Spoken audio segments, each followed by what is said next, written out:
Hello, how you guys doing? You guys doing good? It's time for spooky spaghetti. Creepypasta. I found a whole bunch of them. I also need to play this Godzilla creepypasta game, God, I wish I could remember who recommended it, but they keep recommending that I play it, and then I don't, because I'm garbage. I can't get the thing to load. We'll worry about that in a minute. I don't know why the internets aren't working. How are you guys doing? Are the internets working for you? Let's listen to some creepypasta. Well, I'll read them, then you listen. That's how this works. Rain, because it's atmospheric. I'll get rid of this static this time. I was trying to make it sound like rain. It just, I don't know. Bad, thanks for asking. No worries, dude. I know the mood. Anyway, creepypasta. I found these. I've read, or at least listened to, about half of them. And some of them suck. Some of them are good. I'm not going to tell you which ones are which. You're going to just have to find out as we go. This first one is called My Buddy Sandman. I went for like classic creepypastas.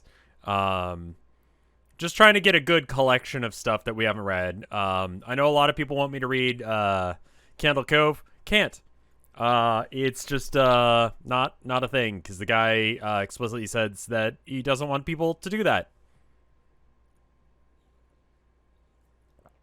So I'm not gonna. Which is unfortunate, because that's a really solid one. But anyway. In the early 90s, when I was attending Penn State University, I once knew a man named Sandman Archibald Burnford. Yes, that was his honest-to-God, real-life, on-birth certificate, on driver's license, stitched to his underwear birth name. I thought the names of celebrities were giving children these days were awful, but this kid had a stupid name before stupid names were chic. I always figured his parents were some flower children and named him on some sort of acid trip. In any case, Sandman and I had a freshman composition class together, and I would occasionally kill time in the library. He was a nice guy, 17 years old, if I remember correctly. Mulatto. What? What is that word? I mean, mixed race. Okay, that's a odd phrasing. Shy but friendly. Always carried around the biggest laptop computer you ever want to see. But at the time, it was pretty impressive to see. Did I just say a slur and not realize it? Someone who was always considering what to do with a portable computer. I would see him with his nose on the LCD screen, analyzing some code or scrutinizing the pixels of some image he was trying to edit. Sandman hung around with some older students who were either interested in or taking classes in computer programming, film, graphic design, his current major, and photography, while gravitating towards the other freshmen, the world literature courses I took. Well, I gravitated towards the okay. I, however, kept in the loop as the progress of the project that Sandman and his pals were working on. He would talk to me from time to time about his game he was helping them make. From what I gathered at the time, it was a mix of text-based horror and point-and-click dungeon crawler they were calling Warlock, with an E. Warlock. You don't want the rain sound effects? Do you guys like the rain sound effects? I kind of find it... I don't know if it actually works. You want rain sound effects? We'll do this for a bit, and then we might switch over to Isaac. We do. Yeah, I just don't have them on right now, because I figured it sounded like static, because people complained. But, alright, here we go. Fruity Loops. No! I already own it! I don't want to buy it again! Fuck off, Bing! Fruity Loops. Yep, that's the folder.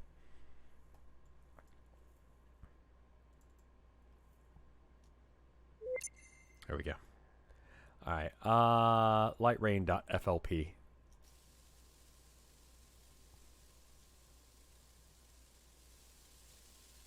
How's that? We got rain vibes now?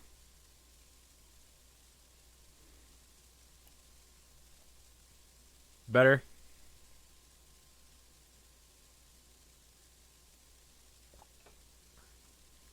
Okay. Rain is appreciated now. He was wildly excited to be involved in working on this project. He was almost giddy when he was talking about it, grinning stupidly while he assured me Warlock was going to be the next big thing in gaming. I always humored him, although in reality I thought the whole thing was just a pipe dream. There was progress being made, though, as he would sometimes show me a bit of what the team had accomplished thus far. It looked okay, but I didn't quite see how I was going to achieve the popularity that he was so sure of. The premise is a simple one. Get through the dungeon, collect the items, fight the baddies, save the princess, you know the drill. The hook, however, was this is going to be an adult-only game with digitized photos depicting graphic violence and nudity. That adult theme was the gimmick that would serve as a selling point, getting grown-ups to pick it up, and teenagers to lust after it. I guess I really couldn't argue in the sex and violence sell. Sandman's contribution was to help with the digitization and editing the photos to be used in the game. Lots of blood and guts and stuff that you'd see in Fangora magazine, which I haven't heard anyone talk about in a long time. There's a local magazine down here called Gore that's kind of the same vibe, of which Sandman usually had a copy. He let me, or more accurately made me, borrow a tape to watch one time on which he had recorded some of his favorite bits of movies like Mondo Cane, Faces of Death, and various Italian cannibal films, which apparently is a genre. Pretty sick stuff. Not my cup of tea, but nothing unheard of. For the first few weeks, I was hearing a lot about Warlock and how underground gaming was going to break into the mainstream. But gradually, Sandman's excitement seemed to wane. Eventually asked him about the progress of the game, and all he said all he knew was it was in development. After a few days, I saw him fervently working on his monolith of a laptop again. When I inquired, he stated that the game was getting a graphical overhaul and the process of digitation and cleaning up a few new grisly photos. I chuckled and wished him luck. It was later that month, after spring break, that I met up with Sandman in the library after the statistics class. When he saw me approaching, he let loose the toothiest grin I ever saw from him and held up a 3.5-inch floppy disk. He reminded me of Lady Liberty, towering high with her torch in hand. I sat next to him, and he proceeded to tell me the beta version was playable and almost ready to shop around to distributors. He opened his laptop case and handed me some stacks of about a dozen floppies. Here, he said, take this home and let me know what you think. Sure, I agreed, and with a chuckle adding, I hope my computer has enough juice to run it. A few days of "Did you play it yet?" from Sandman, I finally got around to checking what I was told would be the best-selling game of 1992. The year by which they were sure to have in mass distribution. On a Thursday evening at home, I popped the floppy disk into my Packard Bell and booted her up into DOS. The setup ran smoothly and finished the configuration in about 10 minutes. Upon launching the program, I noticed that the title screen was fairly professional. Maybe I had underestimated the ragtag band of artists and coders who, according to the startup screen, were calling themselves Tesseract Solutions. More rad misspellings to distinguish themselves as an edgy, forward-thinking upstart. I smirked to myself while reading the all-caps lock message explaining that this game was not intended for anyone over 18 years of age. Are under 18 years of age, despite being created by kids barely that old. I selected the new game and hit return. A text box popped up telling me that I could rescue the Queen's Handmaiden. I had to rescue the Queen's Handmaiden from the dungeon before some ritual called the Bloodening occurred. Oh man, the Bloodening? Really, this is going to be interesting. I hit return again and started the game. The interface looked pretty fresh and was user-friendly, which was nice. The graphics were nothing to write home about, although I have noticed that the mouse cursor was blood-soaked arrow. And appeared to have a few items in my inventory. I clicked the up arrow, which prompted me to do the forward command. I came to a dark figure in a dark cloak, or a figure in a dark cloak. It was nice to have the option to either entering text commands or clicking the mouse. The hooded figure gave me a dagger, which of course was stained with blood. And I continued on. Not having a list of commands didn't seem to affect my gameplay, as almost every command I used seemed to work. I figured they must have loaded in a lot of variables into the command section, which was a nice touch for those of us that haven't played many text adventures. After coming across a wooden chest and obtaining a spell book, I learned the lightning spell, and I started to wonder when I was going to get the digitized photos that Sandman had been working on. Eventually, an enemy appeared. I battled him. The skirmish was uneventful. I took some damage and defeated the foe. When I killed the enemy, the display area went from showing the dungeon ahead to displaying a crudely digitized photo of a red face I assumed was my enemy after his defeat. A strange and somewhat off-putting image. I guess this is going to earn that 18-plus rating, I thought to myself. Hitting any key or clicking anywhere seemed to remove the photo and bring the dungeon back. I explored some more and came across a guy in a wizard coat and cloak and hat. He asked me if I was friend or foe. I typed friend, and he proceeded to call me a liar and engage me in battle. I could tell the game wasn't shooting for any points for our intellectuality. I attacked him a few times and finished him off with a dagger, and I was rewarded again with another picture of a bloodied face. The color palette the designers were using really didn't lend itself to this kind of digital photo display. Through a mess of gray and black and red pixels, I could tell the face shown didn't look anything like the wizard I just battled. This is a matter of content over form. The content was shock value. It's got pictures here. I can't show you any of them. The drawings of like the wizard are like basic bitch drawings of a wizard, like done in MS Paint, whereas the bloody faces look like they might actually be real pictures of faces. There you go.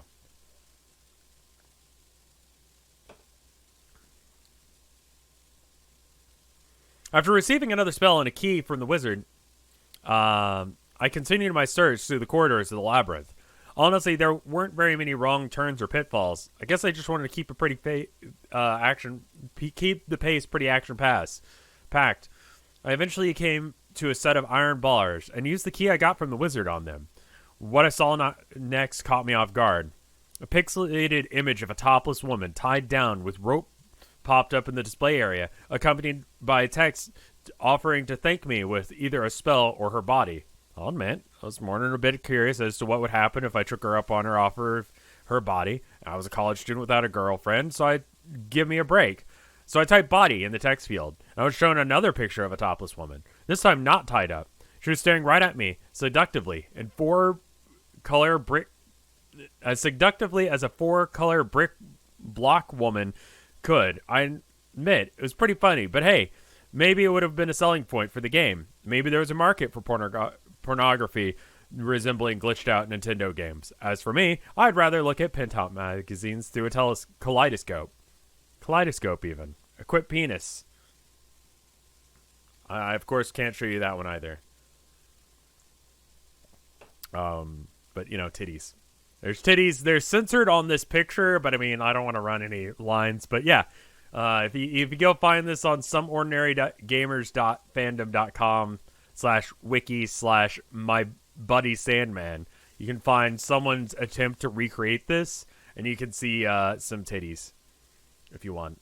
You could just search porn though. It's pretty subpar tits.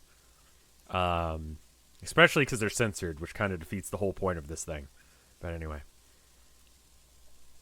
After you see the handmaiden's naughty bits, you can just type spell and get a new attack anyway. So my journey through the game continued on. As I fought the baddies, I got items and rescued handmaidens. For each fight I won, I was rewarded with another gruesome photo. The spoils of victory. Some of them looked like they were straight out of a horror magazine or a slasher fic. Others were harder to make out, but were slightly more upsetting. I noticed they didn't really seem to fit with the dungeon crawl theme of the game. They were more like a crime scene or emergency room photos. Like I said, it's not easy to see exactly what was happening to him. I guess Sandman did the best he could with the low resolution and minuscule color palette he had. We're talking like old school DOS graphics here.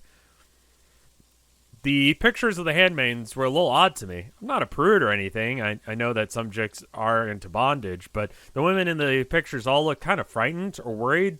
They didn't appear to be relieved to see the warlock come to save them, despite the constant offers of ludicrously satisfying his physical needs. Whatever, maybe I'm just not into tied-up girls. Eventually, I saved the third and final handmaiden. And when I finally got around to turned around, I was face to face with a new enemy known as the Blood Demon. What else would you expect? Who else would you expect to hold a ritual called the Bloodening? This is the toughest opponent I had faced yet. All the other others up to this point. Sorry, it's like there's no space there. All the others up to this point were almost criminally easy.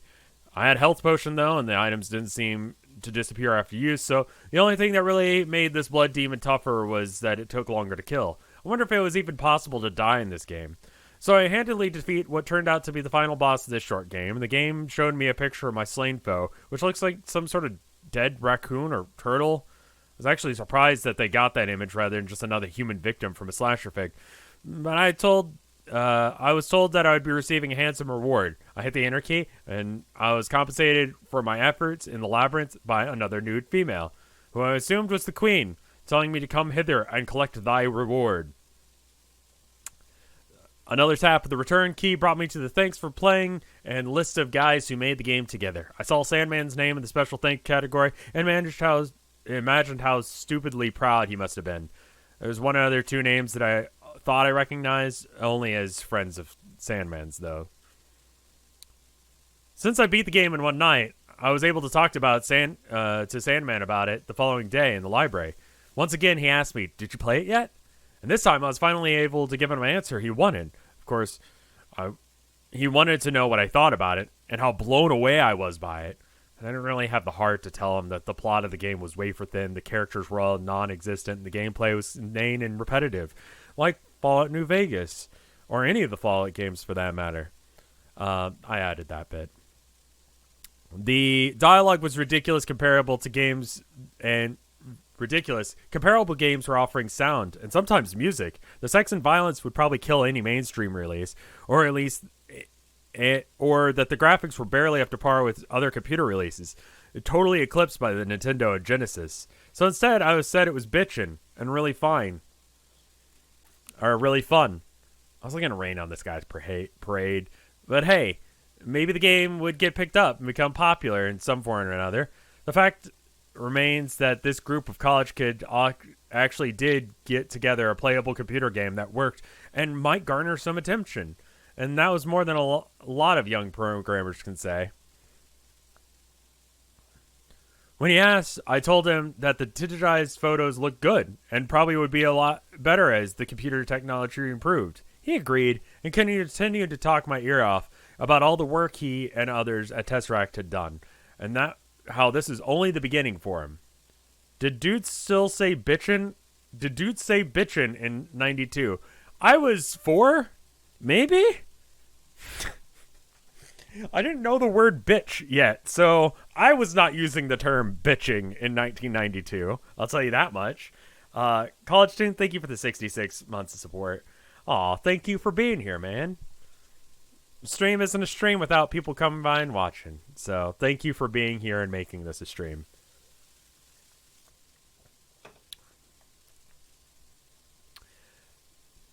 Finally, he had to go to class. I was spared having to hear about the adjusting the resolution on the game photos for a third time. From that point on, his mania seemed to level off. We got back to talking about other things other than Warlock. But after several weeks, it was actually me who brought it up again. I asked what was going on with the video game. He just told me that Aaron and Robert, two of the programmers, were working out minor bugs. Just before the end of the semester, I asked again, and he didn't seem to be able to get in contact with Aaron nor Robert. And the others who worked on the project didn't know either. They said, and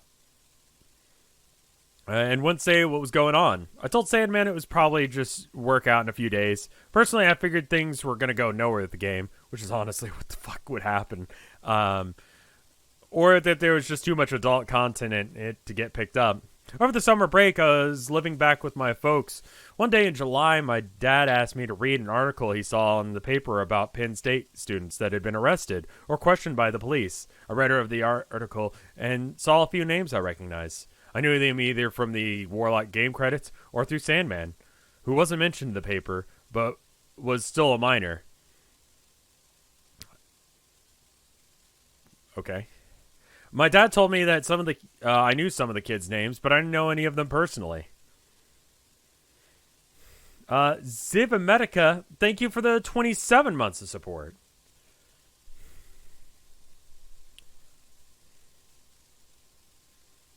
Well, thank you.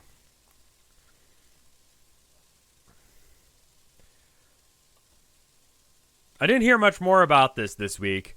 So when the news report came on the local station, it elaborated and gave a few new developments on the PSU student events. Apparently, Jeffrey Maxwell and Daniel Scannell were questioned and released, while Robert Porter, Aaron Alvers, Peter Bouldine were all held on charges that now included murder and conspiracy to commit murder, along with another man, Jerome Watts. Obviously, this got my attention. Porter, Alvers, Bodine allegedly traveled from State College, PA to Philadelphia and the Bucks County area at least 3 times between February and May of 1991 and hired prostitutes. The 3 were accused of taking the prostitutes to an empty house and assaulting them, causing bruises, broken ribs, and in one girl, a concussion. In this abandoned house, the former residence, Jerome Watts, was thought to be the site of at least 2 murders committed by Porter and Alvers. Watts, a 34-year-old sanitation worker, had copped a plea deal in return for further evidence on Porter and Alvers. Bodine was still being held on conspiracy. After gathering physical and circumstantial evidence on Porter, the police obtained a warrant and allegedly found a shotgun which may have been used in the murders, as well as photographic evidence linking himself, Alvers, and Porter to the scenes of the crime. There were several incriminating files on his computer, and some body parts appear to be from small animals hidden in his bedroom walls. The next day, I got a call from Sandman, to whom I can't remember giving my number, but his family is in the phone book. But my family's in the phone book. He sounded nervous, almost frantic. He told me that I had to delete that game from my hard drive or shred and burn the disc that he gave me. I told him I saw the news and asked him what the hell was going on. He sounded shaken, and he said that he had no idea that the photos he had digitized came from. I swear, I thought they were just some thing from Fangoria, some titty magazines, he choked out. And some of them were. I swear to God, just some of those dead people were just special effects in movies. I know, I've seen them. I told him to calm down and he had nothing to worry about. He couldn't have known that was what they were doing, or he was doing. And the police would realize that when he was questioned. He seemed to be settling down a bit, but he said he had more calls to make. I told him that probably wasn't a good idea at this point. And he just said, yeah, and hung up. And that was actually the last time I ever spoke to Sandman. I heard he transferred to Penn Tech and finished school. I can't blame him. PSU main campus is a big place. Pretty sure almost everyone would have been eyeing him, as well as other members of the Tesseract Solutions. I never asked him, nor anyone else, about which of the photos in Warlock were from horror movies and titty magazines, and which ones weren't.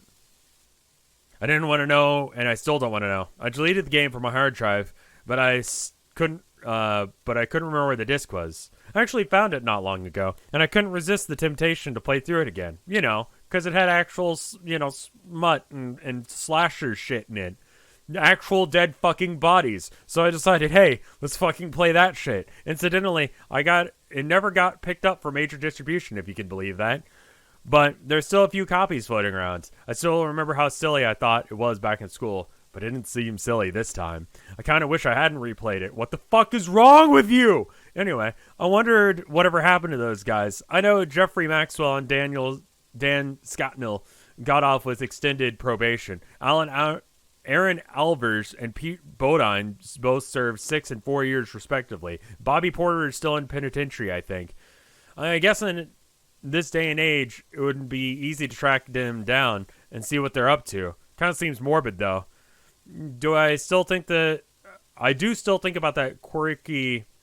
And I'm not going to use that word because I don't... Is this a slur? I'm just going to look it up.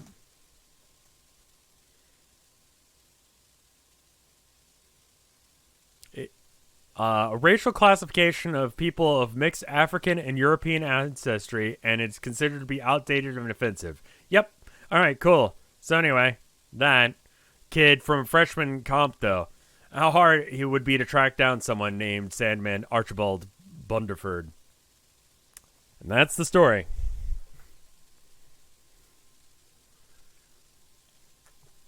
It was all right.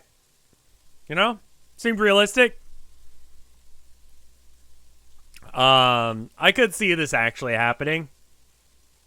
Well, I said it once and I'm like, that sounds like a slur. So there's that. Just, you know, I listened to it and it didn't have that word in the version I listened to. It was all right. Let's read another one. I should mention, I'm going for a bit of a mix here of genres and stuff like that. I would simply not use gore in my porno games. I mean, like, honestly, I'm thinking like heavy metal and yeah, Fangora. I know the Gore magazine I've got, which is the name of the magazine, has like an article on the one I own has an article on sideshow freaks and stuff like that, and it's got like interviews with people who are doing like burlesque. It's a really weird magazine. So that kind of shit just is a thing. Hey y'all. So I found this ritual haphazardly sketched on this is the next story, by the way. Sketched on a napkin at a bar. It looked pretty legit, so I decided to post it here. This ritual is to summon some kind of demon or some shit to chase you around. It's pretty intense and dangerous. Like, if you get caught, he's going to pull you into an alternate dimension of perpetual pain and a lot of suffering. So I tell you, so I'll tell you to not do it, but I mean, come on, bro. Don't be a pussy. Ingredients. 1 principle, 13 mirrors, 1 sharp object, 13 pieces of string, each long enough to be wrapped around the mirror, 3 red candles and something to light them with, something to write on and something to write with, 1 proof of citizenship, passport, social security card, original birth certificate, all accepted, at least 1 form of payment, PayPal not accepted, credit cards preferred. It says principle. I don't know why you need a principle, but that's there. 1. Arrange the mirrors in a circle in the room that you wish to start from. This is the room where Big Daddy will begin chasing you. Wrap the red string around the mirror. This will keep Big Daddy's baby girls, losers from previous games, from exiting the soap-dropping dimension, the body swapping with you. You'll be stuck in that dimension, and I don't know, they'll, like, sleep with your girlfriend or ruin your credit score or something. Step 2. Position the candles in a triangle in the middle of the circle. Carve the number 6 into each candle using the sharp object and light them. Write down every name you've ever had in full. Main name, nickname, names translated into other languages from before you moved into your current country, etc. Also, write down the full names of all your loved ones, your hopes and dreams, and any personal information, really. Place this along with your proof of citizenship and the method of payment in the middle of the triangle created by the candles. Big Daddy's a pimp. He ain't doing that shit for free. Step 4. Open all the doors and windows. Take your sharp object at each opening and cut your hand so to leave a few drops of blood. Each time you do this, yell out, spank me, Daddy. I've been naughty 3 times into the darkness.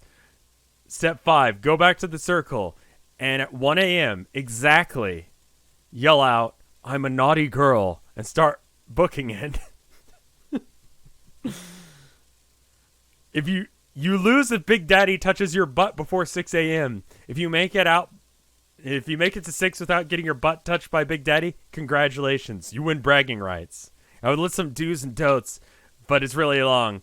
But really, as long as you don't get your butt touched, you should be good.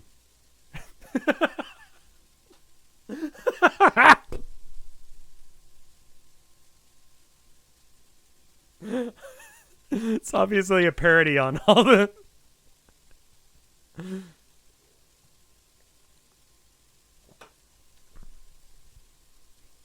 There's a lot of ritual creepypasta. If you haven't read them before, then maybe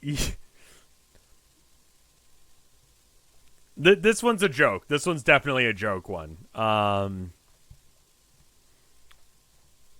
But there's a lot of ritual creepypasta that have this vibe where it's like, you gotta do all this bullshit and you'll probably die or get sent to a hell dimension. But if you do it, you get to brag. Or you get one wish answered, but he might lie. And it's like, what the fuck? Why would I do this? How hard is this? It's so difficult to pull off. How did anyone find out this is a thing? You know? Anyway. I love that. That was great. Is this one short? Yeah, this one's pretty short. All right. I haven't read this one, so we'll give it a go. It's called The Back Rooms. It's from X. Dude, X used to be so good. It's approximately 12:15 when I entered Johnson County Community Health Clinic. I was there for an appointment I had set up about a week ago. Just a checkup routine. Or just a routine checkup. It wasn't a new place for me. I had been there a couple of times. However, the place had an odd nostalgic feeling to it. As if it were a location from my childhood or something. I could never exactly pinpoint what that feeling was or where it came from. As I walked in, an overwhelming feeling of deja vu swept over me. The hum of flickering fluorescent lights, the wall tile flooring, the muted beige paint that colored the walls. I noticed there was a TV mounted in the corner, a small flat screen that was playing a short PowerPoint slideshow on loop of ads and events that were being held in the clinic.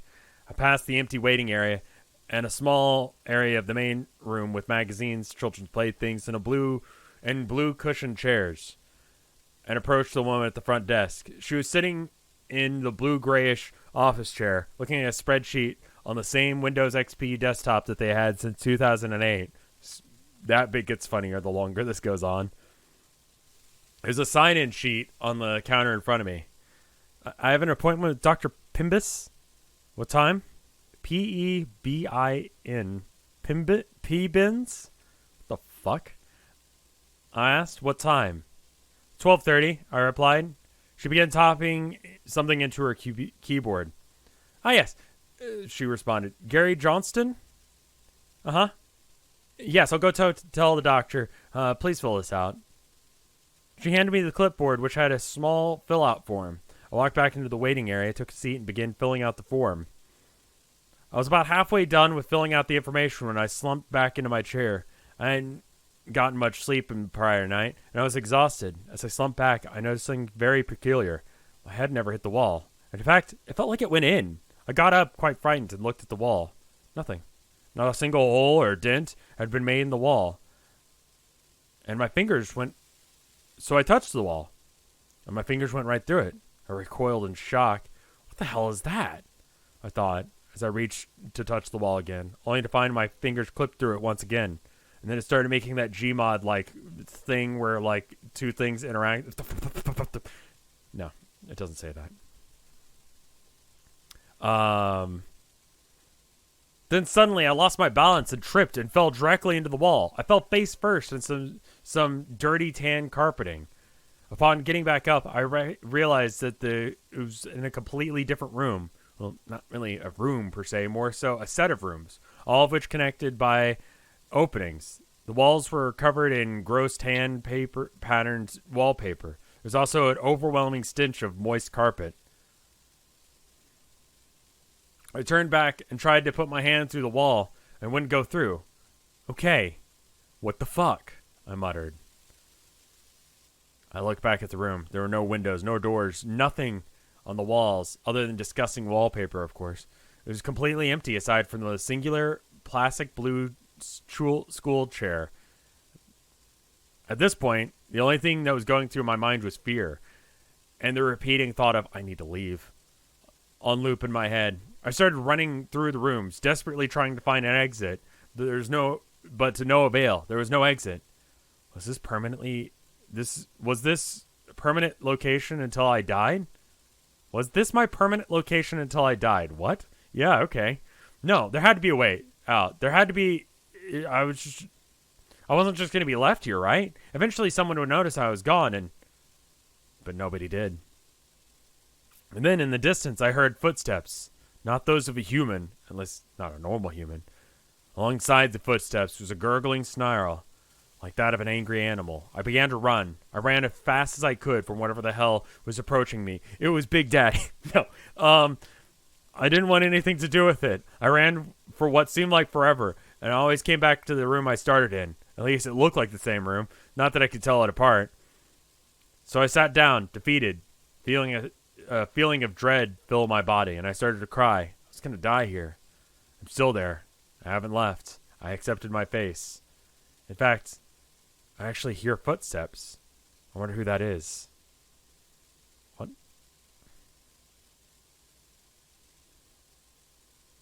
What?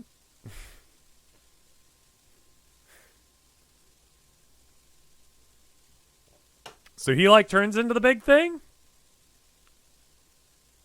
I guess? How the fuck did he post this?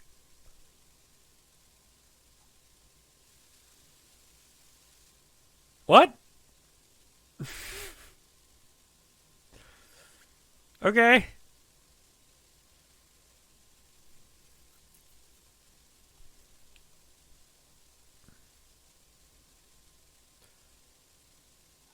Oh, this one's short.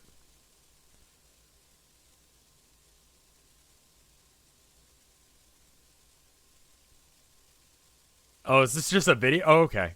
Fine. This is a description of the video I'm about to show you. I get... Well, hold up. Let me do a quick watch of it. Are we gonna have, like, porn or something?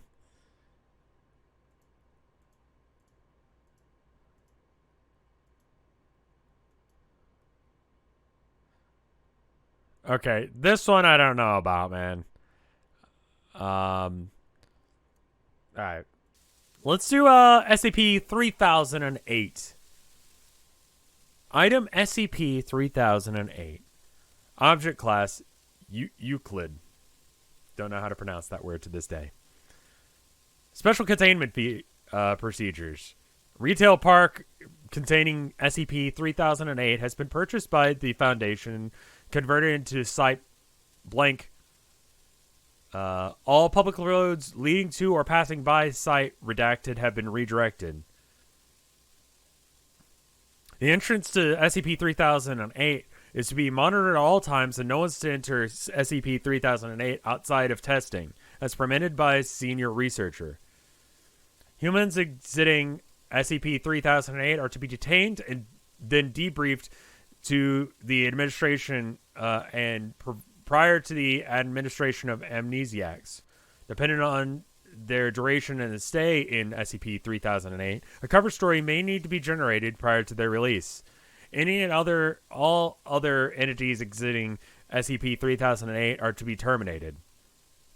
SCP-3008 is a large retail unit previously owned and branded as IKEA, a popular furniture retail chain. A person entering SCP-3008 through the main entrance and then passing out a line at the side of the door will find themselves translocated to SCP-3008-1.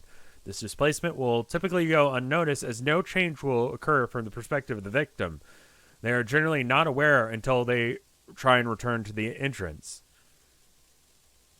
SCP-3008-1 is a space resembling the inside of an IKEA furniture store, extending as far beyond the limits of what the physically could be contained within the dimensions of a retail unit. Current measurements indicate an area of at least 10 kilometers square with no visible external terminators detected in any direction. Inconclusive results from the use of large laser rangefinders has led to the speculation that the space may be infinite.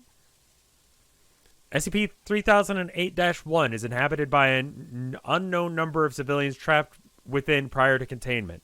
Gathering data suggests that they have formed rudimentary civilization within SCP-3008-1, including the construction of settlements, fortifications for the purpose of defending against SCP-3008-2. Just get lost in an IKEA for a while. Make a new fucking culture. SCP-3008-2 are humanoid entities that exist within SCP-3008-1. While superficially resembling humans, they possess extraneous and inconsistent bodily proportions, often described as being too short or too tall. They possess no facial features and are observed wearing a yellow shirt and blue trousers consistent with the IKEA employee uniform. Wonderful. SCP-3008-1 has a rudimentary day-night cycle, determined by overhead lighting within the space, activated and deactivated at times consistent with the opening and closing times of the original retail store. During the night, instances of SCP-3008-2 will become violent towards all other life forms within SCP-3008-1. During these bouts of violence, have been heard to vocalize phrases in English that are typically variations of "The store is now closed. Please exit the building." Once day begins, SCP-3008-2 immediately become passive and begin moving throughout SCP-3008-1, seemingly at random. They are unresponsive to questioning and other verbal cues, though react violently if attacked. Can we request creepypastas for future streams? Sure. I mean, like, as long as it's not from r/no sleep, or the author hasn't explicitly said, I don't want you to, read this stuff on a thing. Yeah. Specifically, old ones are really good for this because generally they're anonymously written, and so there's no way to trace who originally wrote them, and I can't. But yeah, why not no sleep? Because they specifically have a rule where I have to ask the person who makes the thing there if I can, and the amount of time that it takes and whether or not they actually will get back to me. Of the people I've messaged, none of them got back to me, so probably not gonna work. I'm more than willing to do them, but it probably won't work out where I'll actually read them. But you can always send me creepypasta. Our No Sleep has some really good shit. Honestly, some of the best stuff out there right now is on there. SCP-1733. Give me a second.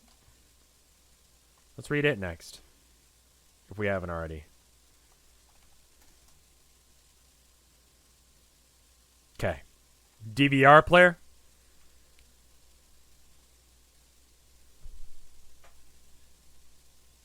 Why would even... I mean, you just want to share your creepypasta. You don't want, like, people reading it, you know? Anyway. After I finish this one, hit me up with SCPs that you want me to read, or other creepypastas, and I'll do it. 10...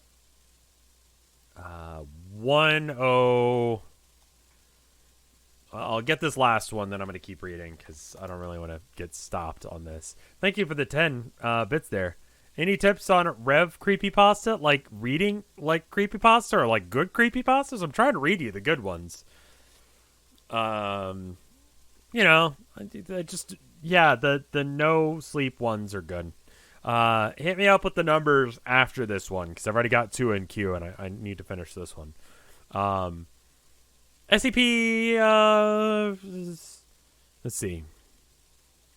SCP-3008-1 is known to have one or more exits located within, though these exits do not appear to have a fixed position, making it difficult to leave SCP-3008-1 once inside. Using any other door besides the main entrance to enter the structure, or breaking the walls of the retail unit, leads to a anomalous interior of the original store.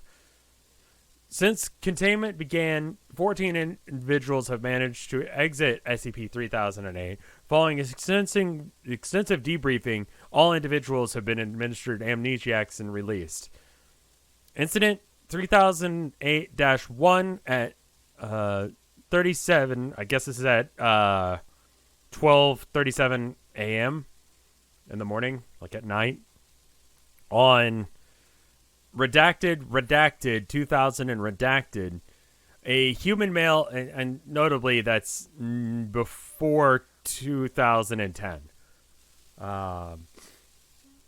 A male human exited 3008, followed 10 seconds later by an instances of 3008-2. 3008-2 caught and killed the man before itself being terminated by armed personnel response. The incident represents the only time an instance of SCP-3008-2 has been seen existing or exiting 3008. A full autopsy of the corpse was performed. See SCP or see 3008-2 autopsy log for more details. The man was carrying an IKEA-branded journal seeming to document his time in SCP-3008-1, transcribed below verbatim. Transcription from... Oh, there you go. So here it is. So I'm writing this document, and I'm not doing a great job at reading over chat right now while I'm doing this. So like I said, give me the recommendations for them after. 55 is good? Okay. Please remind me, because I'm going to totally forget that you said that. Also, pages are not loading right now. That's weird. I'm writing this document that...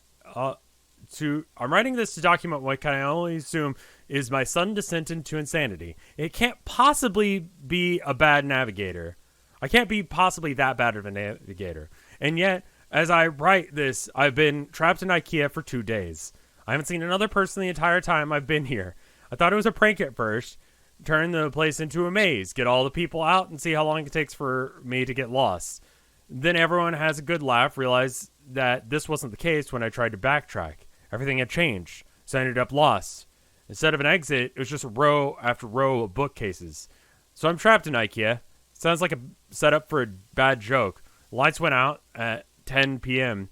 and nearly gave me a fucking heart attack. The loud electrical thunk and then pitch blackness.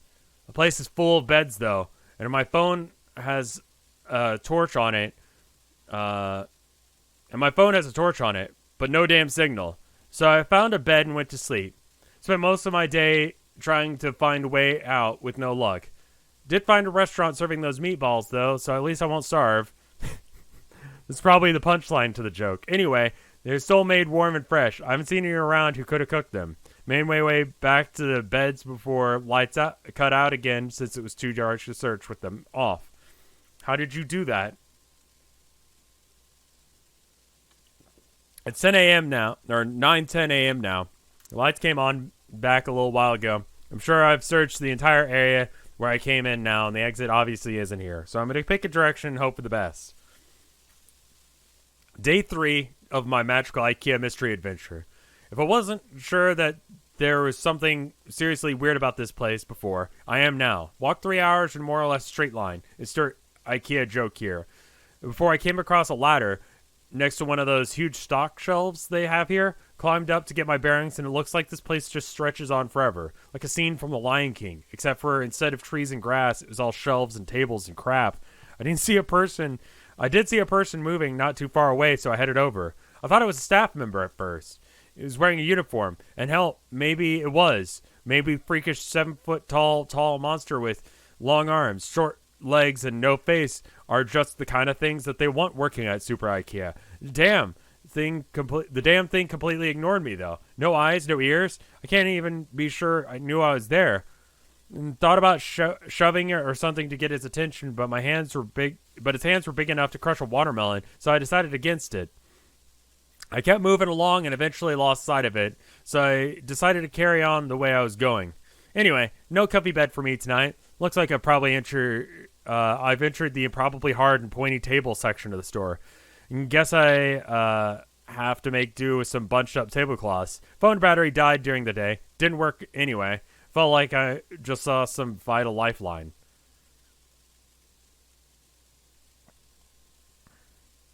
You ever see one of those cartoons where they're going through doors in a hallway and they just pop out another one in the same hallway? That's how I feel right now.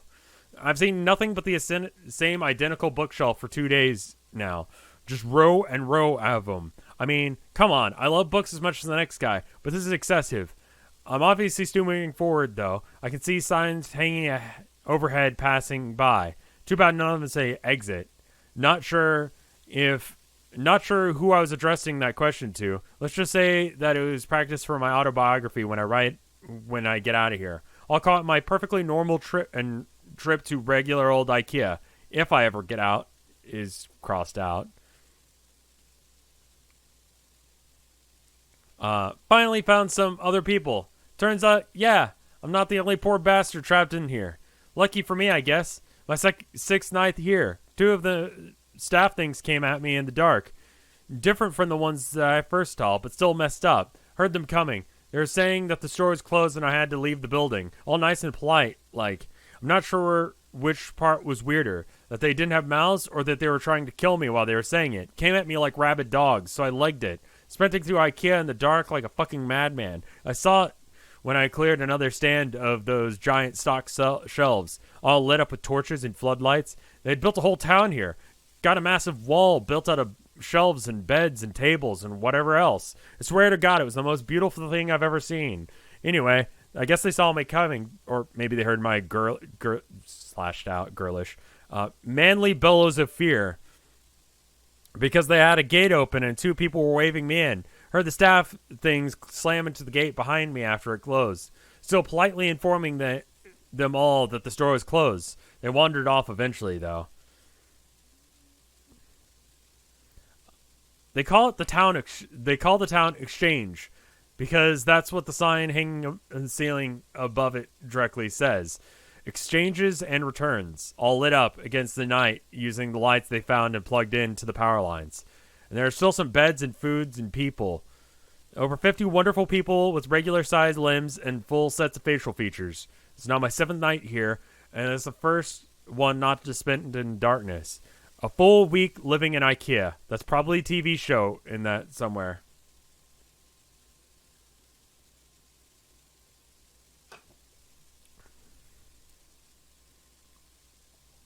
Now that I'm around other people, I'm starting to feel normal. Maybe normal isn't the right word, but after a week with only the sound of my own footsteps for company, I was becoming increasingly aware that I was just gone nuts. I was tied up in some increasingly sure that I had just gone nuts. I was tied up in some padded room somewhere, banging my head against the wall. But no, I feel quite sane now. Thank you very much. Apparently, there are other towns out there. Some with more people, some with less. I found that fairly mind-boggling. How can that many people go missing and no one notice? Surely someone would have noticed that everyone who goes into the IKEA seems to fucking vanish. Or maybe not everyone. Maybe we're just the lucky ones. People who here call the staff monster things the staff. Apparently, they're fine during the day, minding their own business, walking the aisles. As soon as the lights go out, though, they go fucking bonkers. So during the day, people go out and find food and water or whatever else they need. Apparently, the restaurants and shops around get randomly restocked. Nobody knows why. Maybe the staff do it. Maybe they just aren't very good at their jobs because they keep restocking things takes a while, which means the food needs to be rationed. Maybe if they weren't so busy chasing people around in the dark, they'd get more done. When it comes night, the staff go nuts and everyone holds up inside the walls. Apparently it's the same all over the place. Whatever this place is. The IKEA, where all IKEA is spraying. Or maybe this is just where all the regular IKEA... This is just the regular IKEA, and it's some fever dream brought on by mind-numbing boredom. Who knows?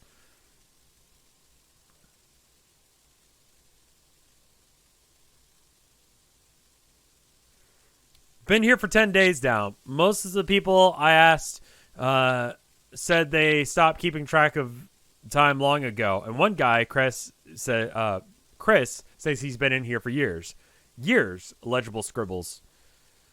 Apparently there are rumors of people who manage to get out and people who see the exit only to have it vanish before their very eyes. I get a feeling that not everyone believes that, but I do. It explains how we got stuck here in the first place, sort of. And I mean, come on. Staff monsters, rows after rows of endlessly high quality is pretty...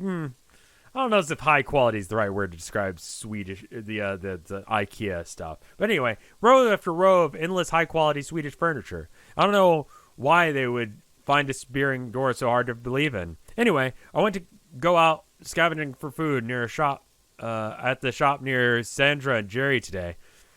Once you learn the landmarks of this place, it's not so hard to navigate. The overhead signs help a lot, but the others, not too far off in the distance of a huge section of those giant shelves, has collapsed again against each other.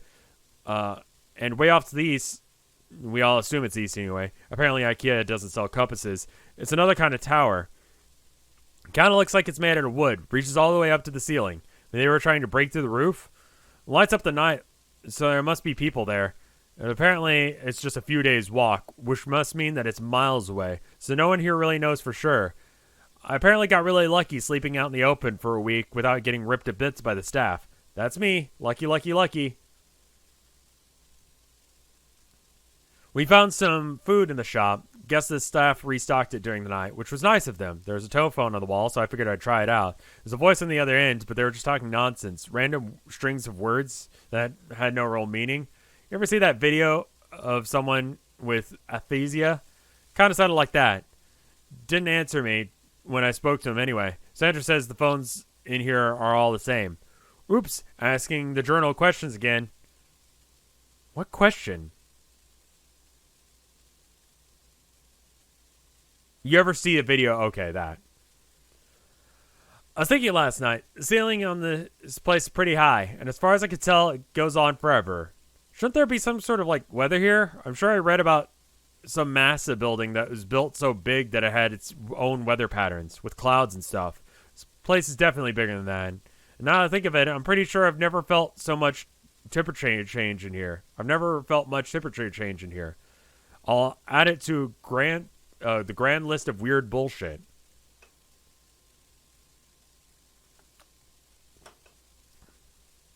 The staff attacks the exchange last night. Must have been 20 or 30 of them, all asking us to leave the store calm as you like while trying to smash down the door or smash it down with their bare hands. Apparently this happens pretty regularly, so everyone was prepared for it. Knives from the restaurant, lawnmower blades made into hatchets, a fire axe. One guy, Wazim, even made a functional crossbow.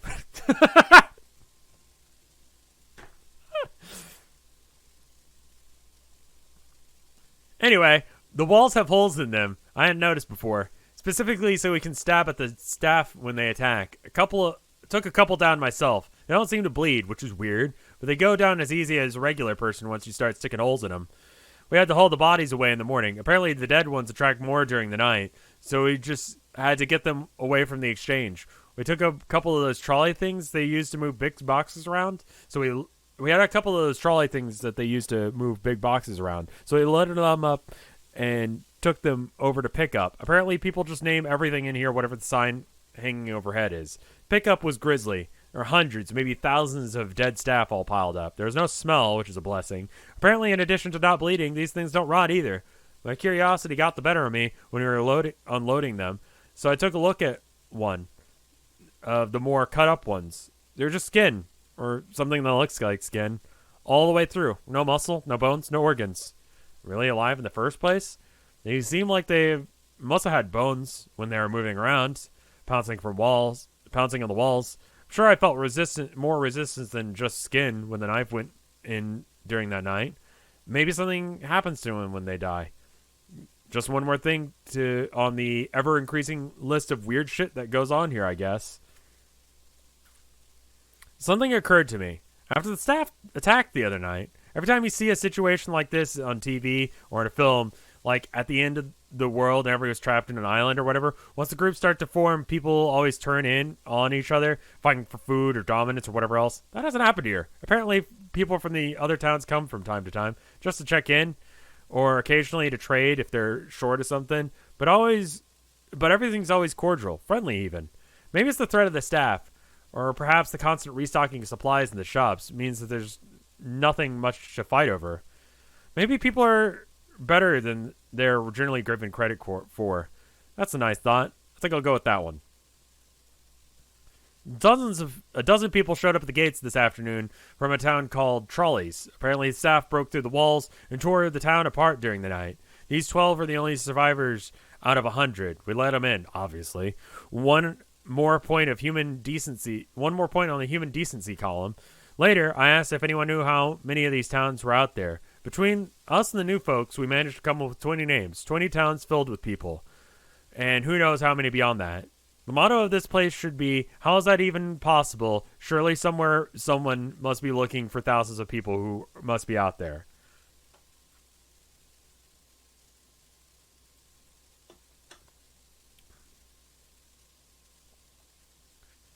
I've been trapped in here for a little over 2 months.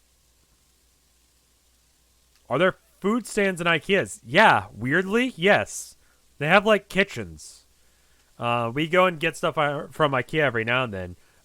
Less so since the bad times started. But in the before times, we used to go to IKEA, just get like a bookshelf or whatever. And they've got like a kitchen. They've got meatballs, famously. What are they called? Sweet rolls? Good.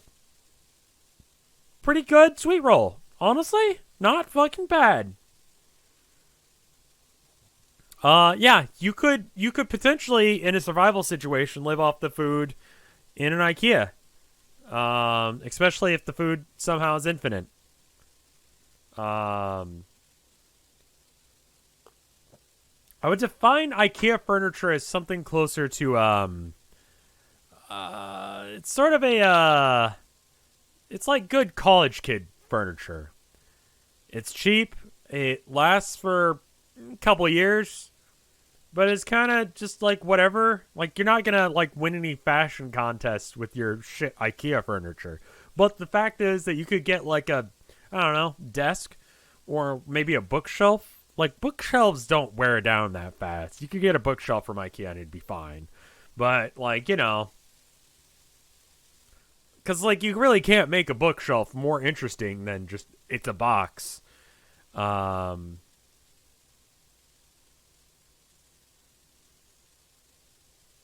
I mean, like, there's an infinite supply of water, I guess. Cokes. It's like, honestly, there's enough food in IKEA that you could probably, especially if it's restocked, you'd have variety.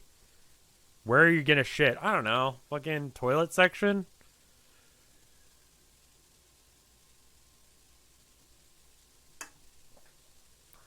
Anyway.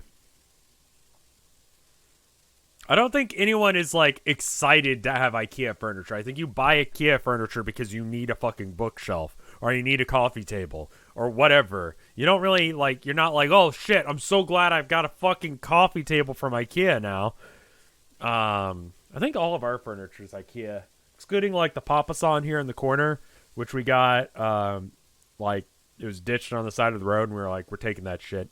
And then, we got this cabinet that I've got over here from fucking someplace or another. Yeah, I mean, maybe they do have, like, bathrooms. That'd be nice.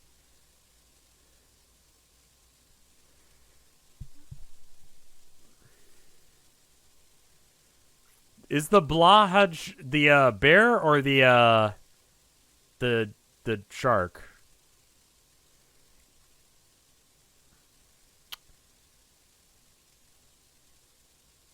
Just build a wooden toilet. It's just a cube. It's a blue and yellow cube is what it looks like. The bear is the Dushluskog. Okay. I mean, honestly, the staff is a fucking mood. I would beat and or rip apart customers if I had a chance. So, like, I don't blame them. Like, lights out, time to get out. I'm gonna fucking kill you. Please leave. I feel that shit. So I'm, like, not against the staff members in this. Like, yeah. Yeah. If I could get away with that, if I was a faceless, 7-foot-tall monster.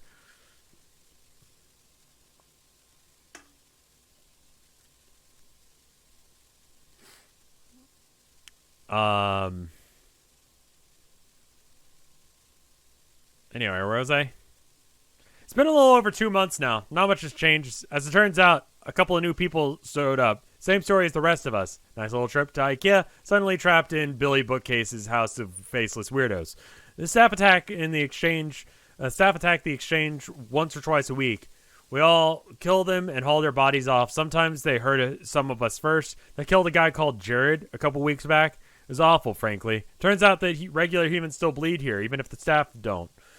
We tried our best, but none of us are doctors. Jared was a good guy. He deserved better. We all do.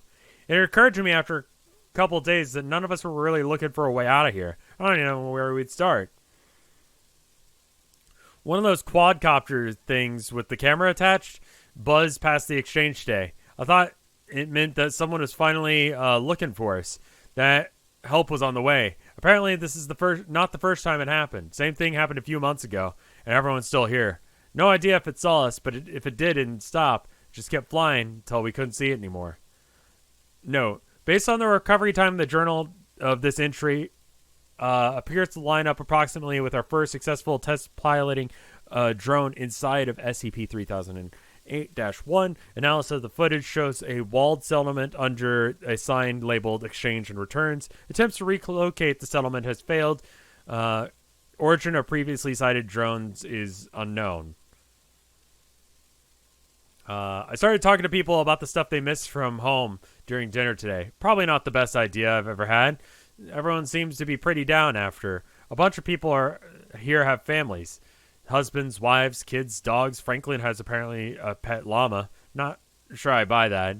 Apparently some of them have been here since here have some seriously odd gaps in their knowledge. 3 of them have never heard of the International Space Station. 2 of them seem to think Redacted was a prime minister, and 1 of them appeared to have never heard of the Statue of Liberty. I believed them, too. It just seemed as confused as the rest of us.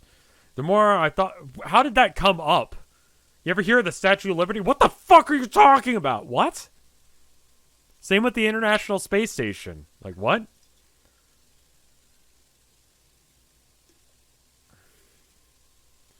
The more I look at it, the more I thought about it, the more it starts to explain a few things. The reason no one's looking for us is maybe because we all came from the same place. It's going to sound weird, and maybe that's the motto for this place, but what if all the people who came here have other dimensions, realities, whatever you call it? I've seen TV shows, you know the drill. Sarah comes from a place with no Statue of Liberty. They didn't even launch the space station where Wasm's from. Everyone here came from different places, even ones from seemingly identical, even from ones that seem identical. There'd be no huge missing persons panic, no mass search. We'd all be just a blip, a single person in a world of nonstop news. That was a fun train of thought.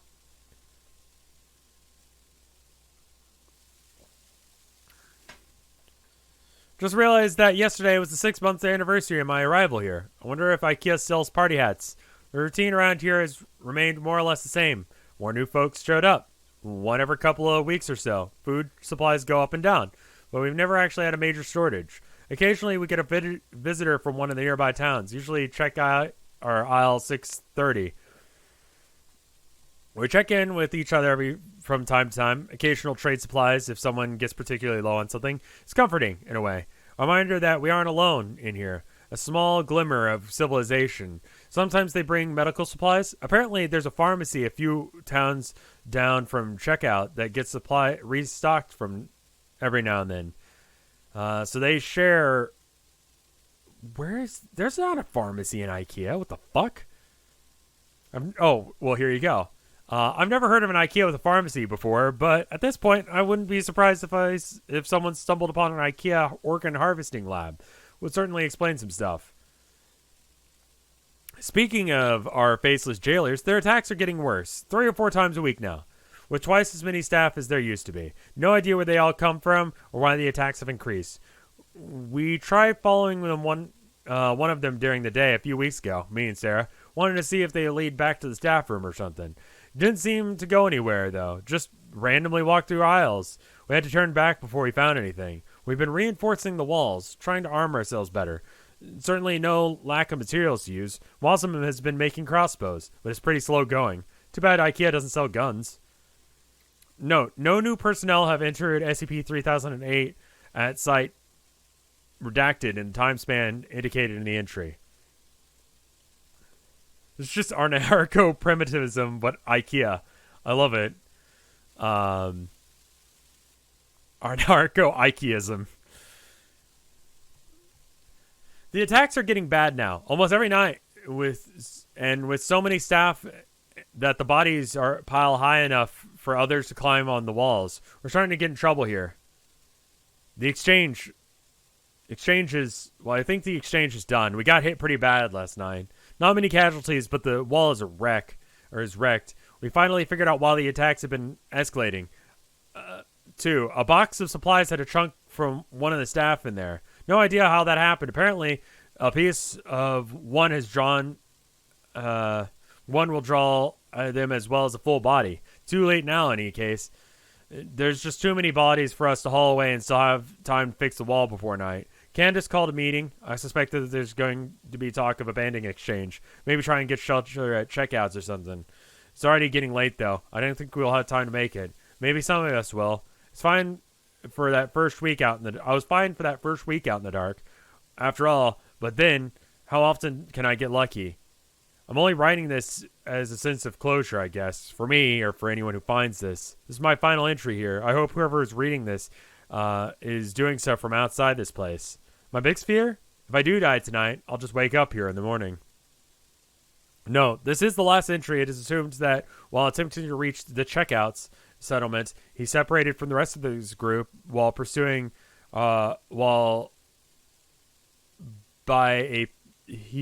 was separated by the rest of his group by pursuing SCP-3008-2 instance and happened upon the exit.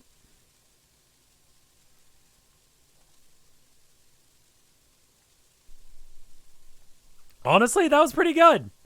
And yeah, if I was a dude, if I could get away with straight up fucking murder, I would go back to, working at a regular store. You know? I would probably work a day job. Because the main thing is that you're not allowed to do anything about it. You know? Anyone who's worked retail, your job would be better if you were legally allowed to murder people, right? Right? People would be a lot fucking nicer. But you can't murder people. It's illegal.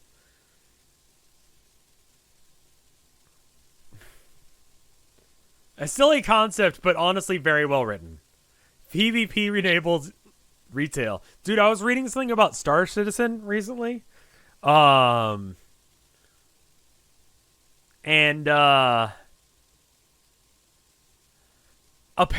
so there's a no PvP zone in the main trade hubs, but you're still allowed to heal people in those zones. There's also permanent item loss. If you die, you lose all your stuff. It's just in a bag on the floor, standard to normal games. And so you're allowed to heal people, but you're not allowed to hurt them. But if you overheal someone, you overdose them and it can kill them. So what people are doing is if you see someone wearing a fancy outfit, people all rush one person that's got fancy outfits and just start injecting them with healing shit until they die and then loot the bodies. So Star Citizen's going great. SCP-1733, as recommended by someone in chat a minute ago. I forgot who linked it. I love video games, man. Most successful crowdsourcing project of all time. Yeah, unfortunately, it was bad. I have it. Someone got me early copy of it. I've got a ship and everything, but I haven't bothered to play it because there's just no fucking game when I played it last. That was right when it first came out, and they were talking it up something fierce. I know, I think Internet's Frank is super into it, but I can't fucking... I can't give a shit, man. I don't fucking care. Item SCP-1733. Object class safe. Special containment procedures. The DVR containing SCP-1733 is to be kept in a secure video archive. Redacted. Playback of SCP-1733 is strictly forbidden unless required for research. Personnel must contact Dr. Geller for permission to study 1733. I think I read some of those, Orthogonal, didn't I? Description. SCP-1733 is a digital recording of the 2010-2011 NBA season opening game played at TD Garden in Boston, Massachusetts on 10/26/2010 between the Boston Celtics and the Miami Heat. Agents monitoring social network sites were alerted of SCP-1733 when Boston native Redacted complained in a Facebook thread on 10/27 about a technical foul in the third quarter involving the players Ray Allen and Charles Bosch. It's a different thing. It is spoopy time. Welcome home, sweetheart. We're reading Creepypasta. We just read one about an infinite IKEA that you get stuck in. It's pretty good. Let's see.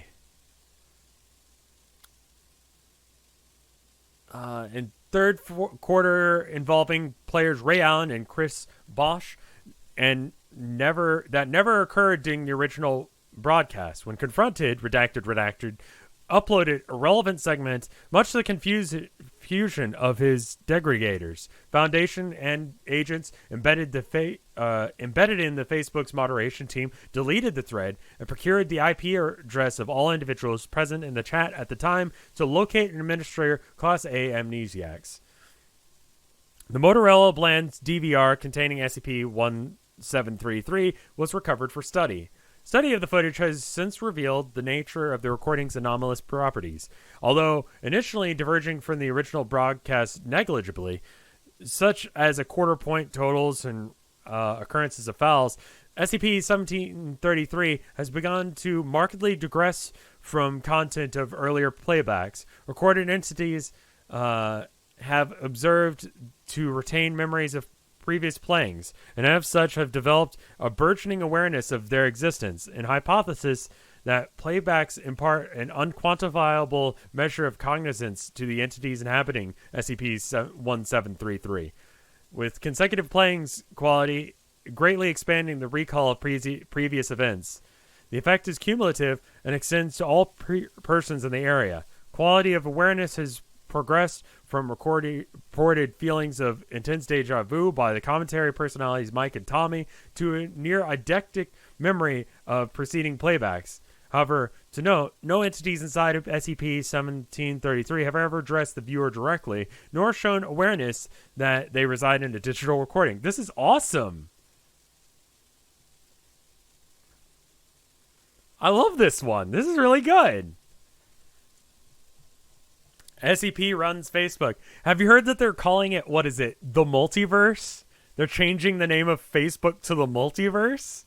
Which is apparently a reference. Apparently, is it multiverse is the name they're going with? I think.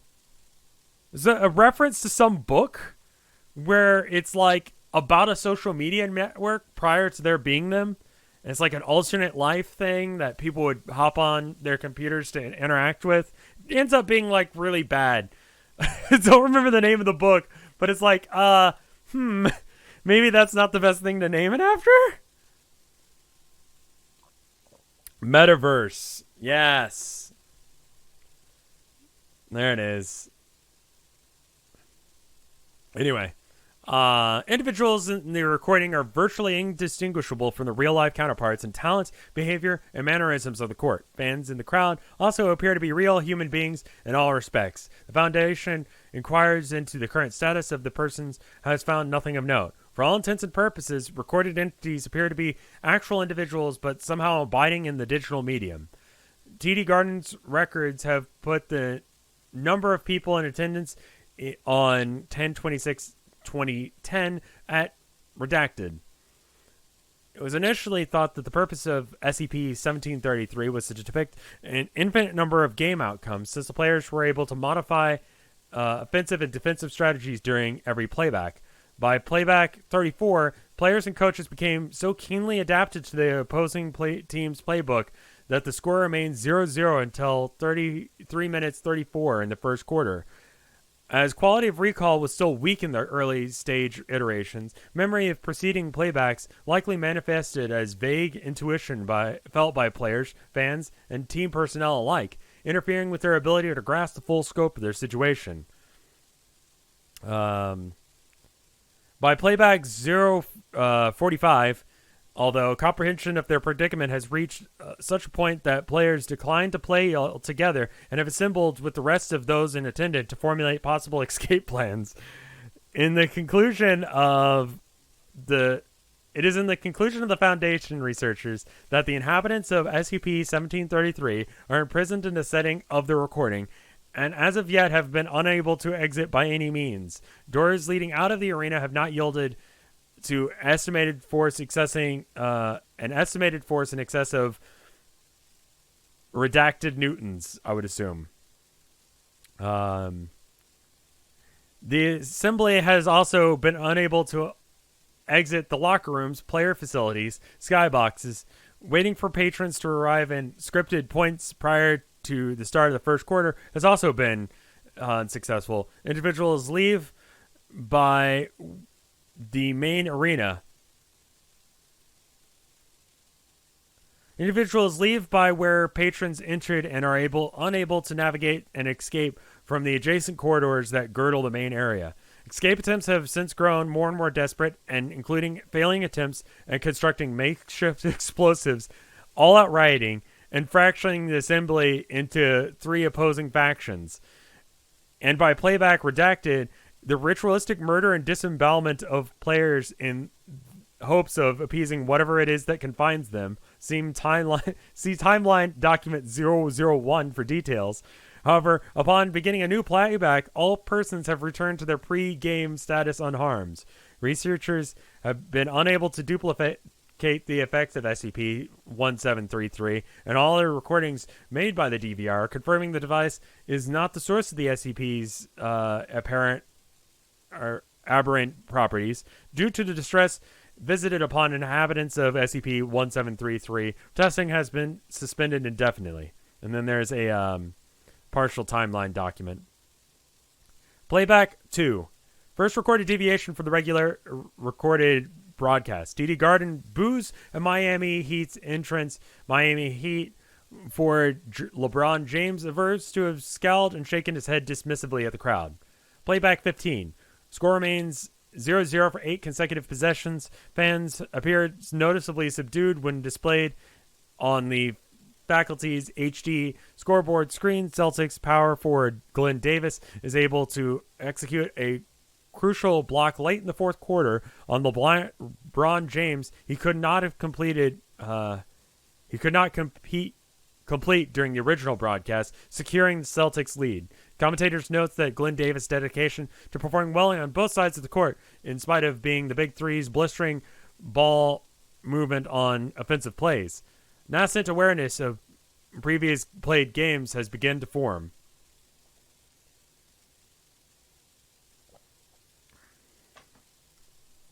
Playback 26. First Miami Heat victory. God damn, Miami Heat. Even when you've got the fucking, like, I don't know anything about sports, but you had 26 attempts at this and you didn't, what? You should try the AI or story generator AI and make your own spooky stories. It's gonna be shit. Crowd becomes aggressive, shouting obscenities and hurling foodstuffs at the Celtics. Color commentator Tim Hindishorn understood the frustration, criticizing the Celtics coaching staff for becoming so complacent after having cracked the code of the Miami Heat defense. As this was the first game together for the Miami Big Three, it is unlikely that any coaching personnel would have become so adjusted to the unfamiliar offense in a single game. Playback 27. Commenters Mike and Tommy note a feeling of deja vu during the Heat's grandiose entrance. Crowd remains subdued during the key Celtic. I keep pronouncing Celtic. because it can be pronounced that way, but I don't think that's the way they pronounce it. Celtics emerged the victors, prompting Tom Hardison's remark, "The Celtics have come a long way, winning back the hearts of their fans." When asked to elaborate, Mike Gorman and Henderson could only Henderson could only respond that he felt that the team had an embarrassment to atone for, but could not specify further. Playback 44, the teams emerged disoriented and confused. Game is suspended. A majority of time is spent by medical professionals assessing the mental state of players, who remain convinced that they had dreamt playing the season opener frequently the previous night. When informed of the situation by team staff, commentators Mike and Tommy affirmed the same feeling. Crowd is also afflicted. Recording ends with courtside correspondents interviewing members of the crowd on the nature of their dreams.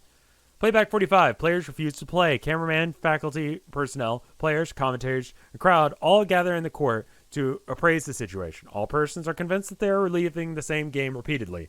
Doors are tested but cannot be budged. Recording closes as the crowd begins to make makeshift weapons to try and pry the door open. Last instance of the camera being manipulated by the camera crew. Following playbacks are seen through a single static shot of the broadcast view camera.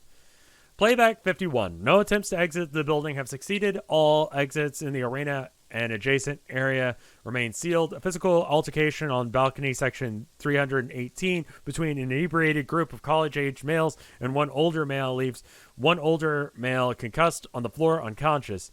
As broadcast camera is unable to pick up audio voices on the opposite side of the arena, presumably to dispute the dispute occurred over a group of males not assisting in escape plans. First recorded violent incident.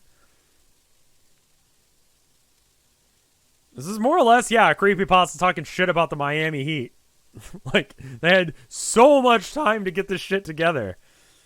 Playback 52, a man knocked unconscious in previous playback is returned to a previous state unharmed upon being the beginning of the current recording. Man ambushed and bludgeons one of his attackers to death at the 34-12 mark.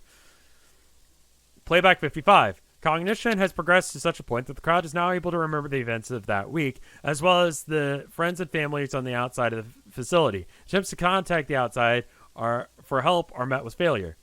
Playback 65. The crowd is unable to exit the facility. Congregations has dissolved into the following groups of factions: players, coaches, and individual team personnel, presumably barricading themselves off-screen player facilities. The infirm and parent accompanied by their children have retreated to the northeast corner of the balcony rise and have elected to wait out playbacks as they occur, marking their territory with the Celtics championship flag draped over the section 3020.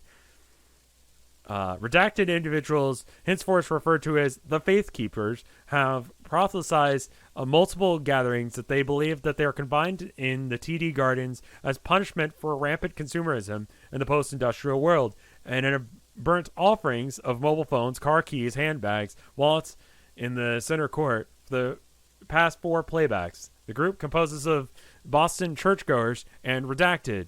A notable portion of adults numbering approximately redacted individuals, however, remain diligent in formulating escape plans. Playback 73. The Faith Keepers grow in number after a previous playback incident.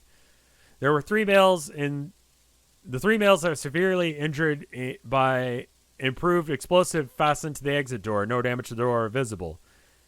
Playback 95. Hedonistic displays of sex and violence have sufficiently curbed the efforts of the prophesizers. Makeshift curtains are hung around the site of the orgy at Lodge 8 at the urging of Section 320 members. Playback 112. Conditions have deteriorated considerably.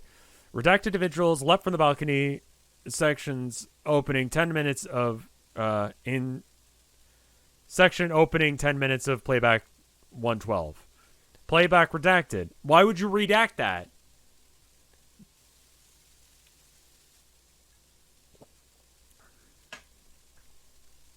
Faithkeepers storm player facilities to retrieve Paul Pierce and LeBron James. The players are ritually sacrificed and their bodies are subsequently displayed on the arena's Jumbotron. The murder of the players seems to have no effect on the recording. Playback redacted. The prophesizers have begun to call for the sacrifice of children. The doors have formed a wall between 320 and the Faithkeepers. Playback redacted. First recorded deviation in light to a deep red color. Data expunged. Redacted is spooky. It is. I like this one. It's legitimately kind of funny. It's just like, wait, what the fuck is going on? Let's sacrifice LeBron James to the gods to appease them.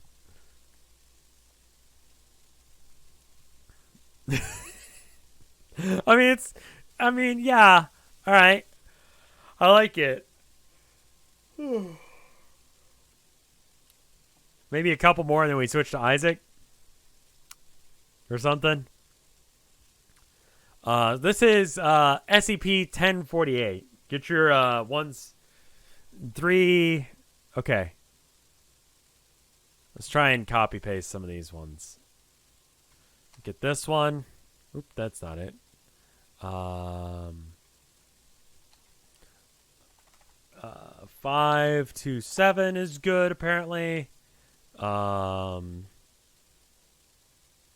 James ruined Space Jam, apparently. I didn't bother watching it because it seemed bad. And also I'd have to go to a real movie theater, I think. SCP. Let's get a couple more. 5031. Space Jam was never good, honestly. Check out 22. Okay. Okay, that's the last one I'm going to check. And then we'll see where we're at on time after that one. Let's go and read this one that was first. Yeah, here we go. All right, going to read more or less most of those in random order. SCP-1048.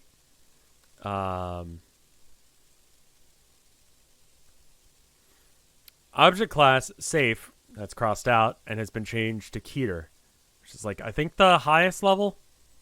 Special containment features or procedures. SCP-1048 is free to roam Site-24 as it poses no threat and has been observed to greatly improve the morale of personnel that interact with it. That entire sentence was crossed out and instead says, the whereabouts of SCP-1048 are greatly unknown, though it is still believed that it's somewhere within Site-24. Subject is to be secured for containment. But any creation... it's this one. This is a good one. I forgot about this guy. He's in the game. The SCP game. Any creations of SCP-1048 should be destroyed on site unless further evidence warrants less extreme actions. No teddy bears are allowed within Site-24 to prevent any confusions of mistaken identity. Any object that resembles a teddy bear is to be reported to the security team immediately. This is not a joke. We have no idea what 1048's full capabilities are. Who knows how many of those damn things there are out there by now. The bear is in the game, yeah.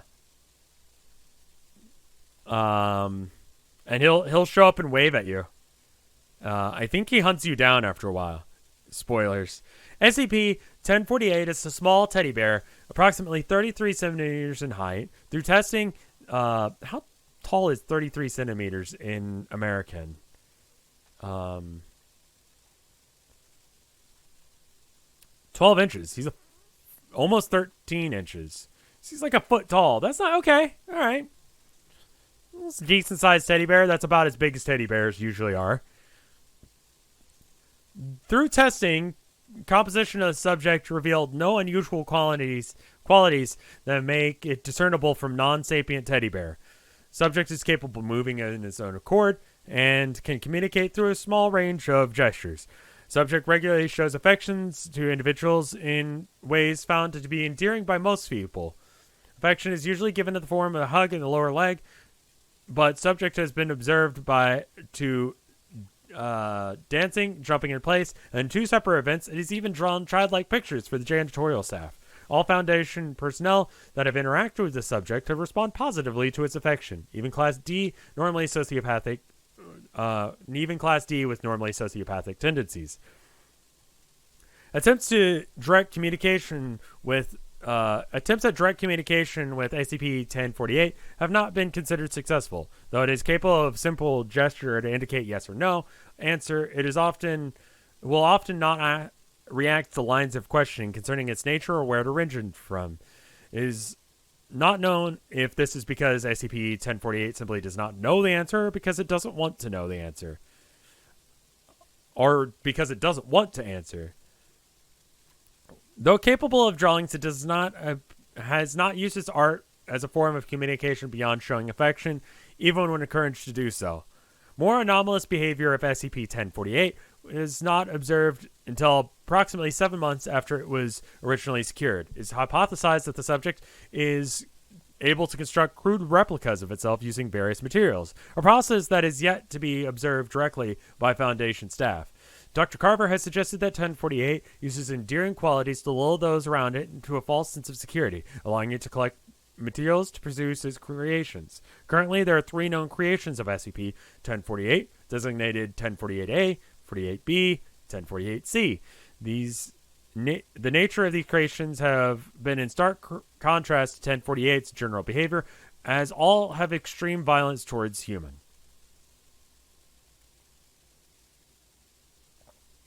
There you go.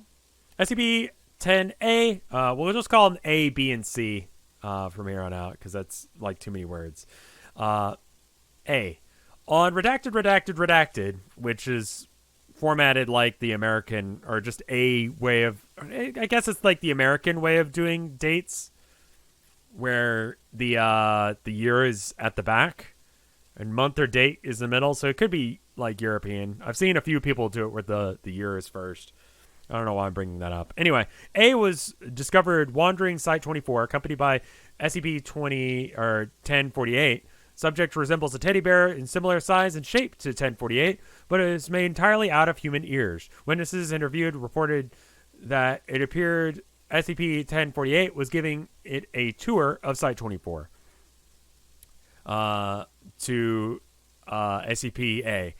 Dr. Carver was called to the scene along with the security team. The security team arrived first and attempted to contain SCP-1048-A. The subject emitted a high-pitched screech that inflicted intense pain into the eyes and ears of everyone in a 10-meter radius. Ear-like growths immediately began growing on those within 5 meters of the subject, covering the body within less than 20 seconds. Every personnel afflicted with the symptom died within 3 minutes, resulting in the death of redacted personnel. It looks like it's probably a number. Including the security team. Entire security team. Autopsies revealed the cause of death was asphyxiation caused by an abundance of ear-like growths manifesting from the mouths and trachea of all the victims. Alternatively, they were just kinky. And who knows, man? Maybe they're just choking themselves out. I'm just saying. Maybe that's the way they did it, for years. Where was I? SCP-1048 and 1048-A were fled the scene before Dr. Carver arrived. It has not been contained since that incident, though sightings of both have been reported on multiple occasions. Shortly after this incident occurred, a researcher was discovered missing an ear. According to him, it was removed through unknown means while he was sleeping. No other victims of ear removal were found, so it's unclear if 1048-A has obtained more ears from another source or if it's capable of duplicating objects and materials. SCP-1048-B. Subject was discovered by several Foundation staff members in the cafeteria of Site-24 on redacted, it's a date. Subject's appearance was nearly identical to 1048-B, but moved in a irregular, jerky manner. Witnesses reported that it appeared as if something was moving inside of B. Subject made no attempt to interact initially, until it burst a seam, revealing what appeared to be a hand and arm of an infant poking out, grasping at the air. At the sight of this, a female researcher named Redacted screamed. 1048-B reacted by emitting a high-pitched scream cry similar to that of a human infant. The subject then attempted to data expunge the screaming researcher, causing massive internal damage. What? Why did you need to redact that? I don't know what the fuck happened. Anyway, in the ensuing chaos, the security team was forced to redacted both the researcher and SCP-1048-B. Approximately 3 hours after the incident, Dr. Redacted was found unconscious and bleeding in her office. An abortion had been performed on her while she was sleeping, and the 3 or 8 months old fetus was never found. It is hypothesized that 1048 used Dr. Redacted's unborn child to create 1048-B, undergoing information regarding the possible origin of SCP-1048-B is not to be leaked to survivors currently undergoing therapy for the incidents with 1048-B, as Dr. Carver believes it would be detrimental to their recovery.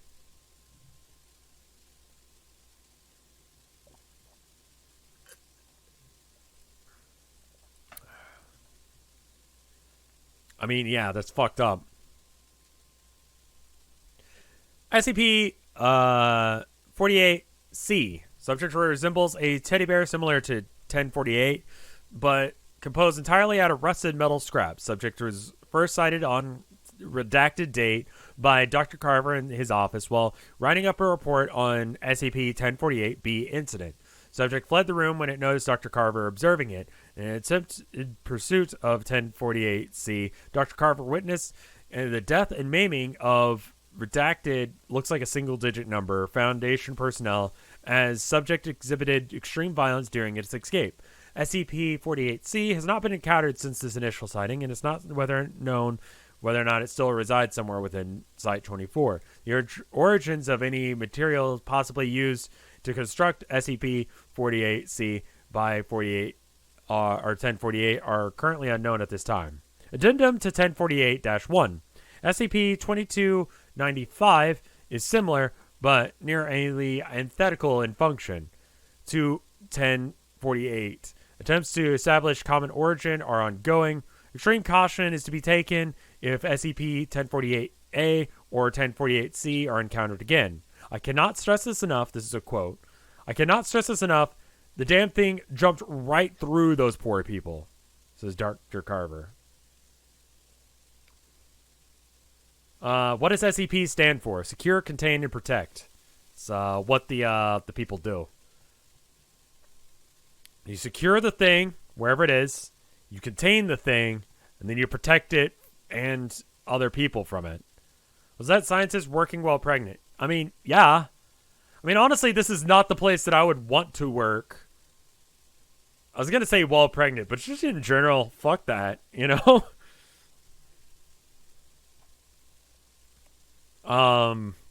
Fuck this place. There's a place here in town that's got like a symbol similar to the SCP Foundation logo. Here is SCP-5031 as recommended by someone in chat here. It says, note, file under review. This document has been flagged for possible methodological issues. Please be aware the following information is subject to change and may contain inaccuracies.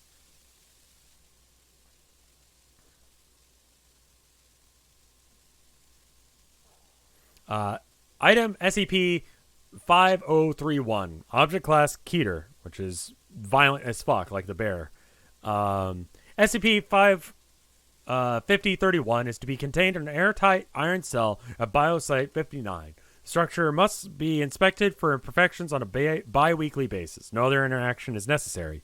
SCP-5031 is a non-sapient quasi-humanoid creature of unknown origin. When directly observed, SCP-5031 will temporarily cease to exist until the viewer stops observing the space that SCP-5031 formerly occupied. Traces of its existence, e.g. scratch marks, blood trails, continue to exist when SCP-5031 does not. Video and photography devices do not capture SCP-5031's appearance. However, observing SCP-5031's shadow does not cause the cessation of events, allowing certain physiological traits to be inferred from its silhouette.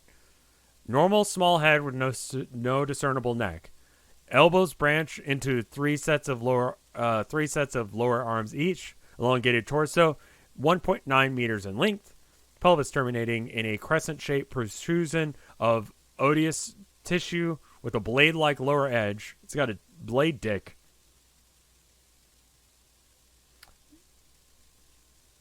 Levitating above the ground at a fixed height of about 0.5 meters. Nuke is considered safe on this. Yeah. Safe just means easy to contain. You don't really have to do anything. Like, the bear is safe. There's some stuff that's like, there's another tier, and I figure out what it is. I think it's Euclid, where it's just like, if you do everything just right, you're probably good. Keter is like, this thing will fucking murder you. Go nowhere near it. Keep it contained all of the time. This thing sucks. While SCP-5031 has no nutritional needs, it will nevertheless hunt and consume any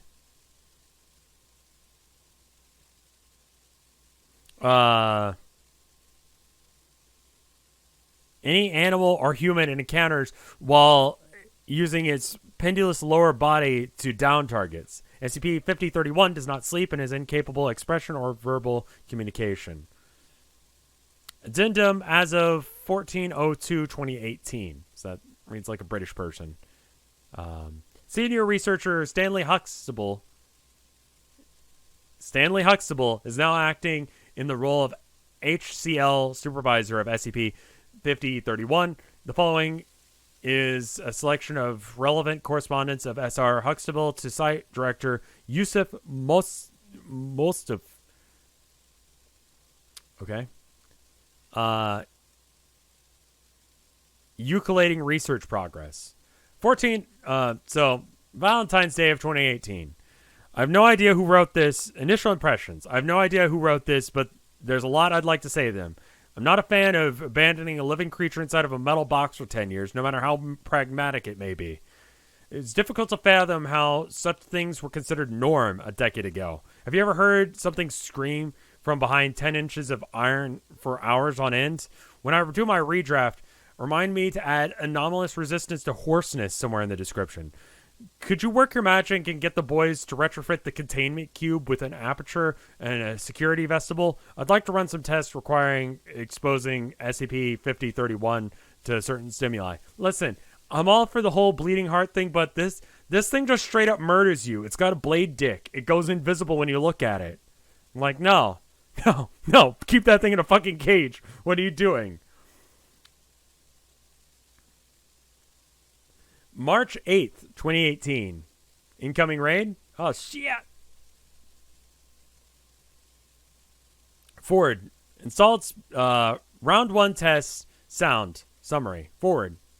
Installed speakers in containment vestibule and played various albums of natural ambience and popular music. SCP-5031's propensity for screaming worked as... Oh, hey, Limes. How you doing? There's the raid. We're reading Creepypasta. We are currently reading SCP-5031. Oh, you guys were playing... Oh, did Mike raid me too? Oh, was Mike hanging out with Limes? That would explain why everyone's saying eat the asshole. Yeah, so Mike did end up playing Yoshi's Story? Resident Evil 6 with Limes. Okay. I was like, why is that happening? I'm like, wait, Mike has something to do this. Jumpay, thank you for the 15 months of support. So currently we're reading about 5031. If you haven't read SCPs before, this is like some sort of fucked up creature or whatever that's being contained in a place. Tipes, thank you for the 52 months of support. And this thing goes invisible if you look at it. And so this guy's been given the ability to run tests on it. And so this is round 1 test sound summary. Installed speakers in the containment vestibule and played various albums of natural ambience and popular music. SCP-5031's propensity for screaming worked as a convenient way to measure its stress levels. 100% would be considered typical screaming, volume and duration, over 48 hours, and 0 would be no screaming at all. Morning forest ambience, stress level 43%. Gigi Gigi Mars, thank you for the 3 months of support. Seaside Paradise ambience, 48%. Deep Grotto ambience, 62%. Best of Mozart, 13%. Best of Inya, 18%. Best of Ben Folds, 6%. That's interesting. Just regular, like, a little bit of screaming. Best of Jethro Tull, 59%. Most people hate Jethro Tull, I think. Who's Jethro Tull again? I just did that dig and I don't even remember. Jethro Tull. Who the fuck are you? Oh, they have a flute. Oh, that's unfortunate. And they're still touring.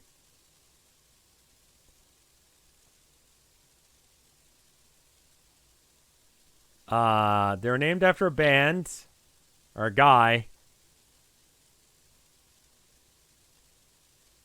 Oh my god, they've had so many musicians in their band. Who the fuck is this?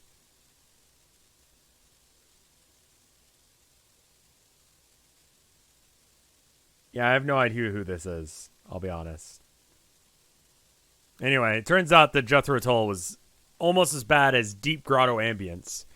Efficacy of music for stress reduction gradually decreases over time. I've assembled a playlist of SCP-5031's favorite music to play on shuffle in its enclosure in perpetuity. Stress levels consistently remain in the 15 to 25% range, baseline adjusted accordingly. Round 2 test play summary. Threw a softball into the enclosure. SCP-5031 sliced the ball in two. Toss a basketball into the enclosure. SCP-5031 sliced the ball open. Rolled a bowling ball into the enclosure. SCP-5031 scratched the ball a couple grooves into the ball, then rolled the ball around the enclosure with the blunt end of its tail for 20 minutes. Stress levels remained less than 60% after play. Rolled another bowling ball into the enclosure. SCP-5031 used the blunt end of its tail to hit the ball together for a while. Stress levels remained at under 40% after play. Bowling ball chipped would no longer roll properly, unplanned. Stress levels increased 115%. Removed bowling ball provided. Stress levels fell back down to around 40%. Toss basketball into enclosure. SCP-5031 picked up and played with the ball. Stress levels remained less than 20% after play. Is this SCP some kind of cute lizard? It's like an invisible murder creature. Let me get a description of it. So you can't see it directly, but you can see its shadow. So, a normally small head with no discernible neck, elbows branching into 3 sets of lower arms each, elongated torso, approximately 1.9 meters in length. That's about just shy of 6 feet, I think. Right around the 6 foot mark. Pelvis terminating in a crescent-shaped protrusion with an odysseus tissue with a, I don't know what that word is, with a blade-like lower edge. Levitates above the ground at a fixed height of about 0.5 meters.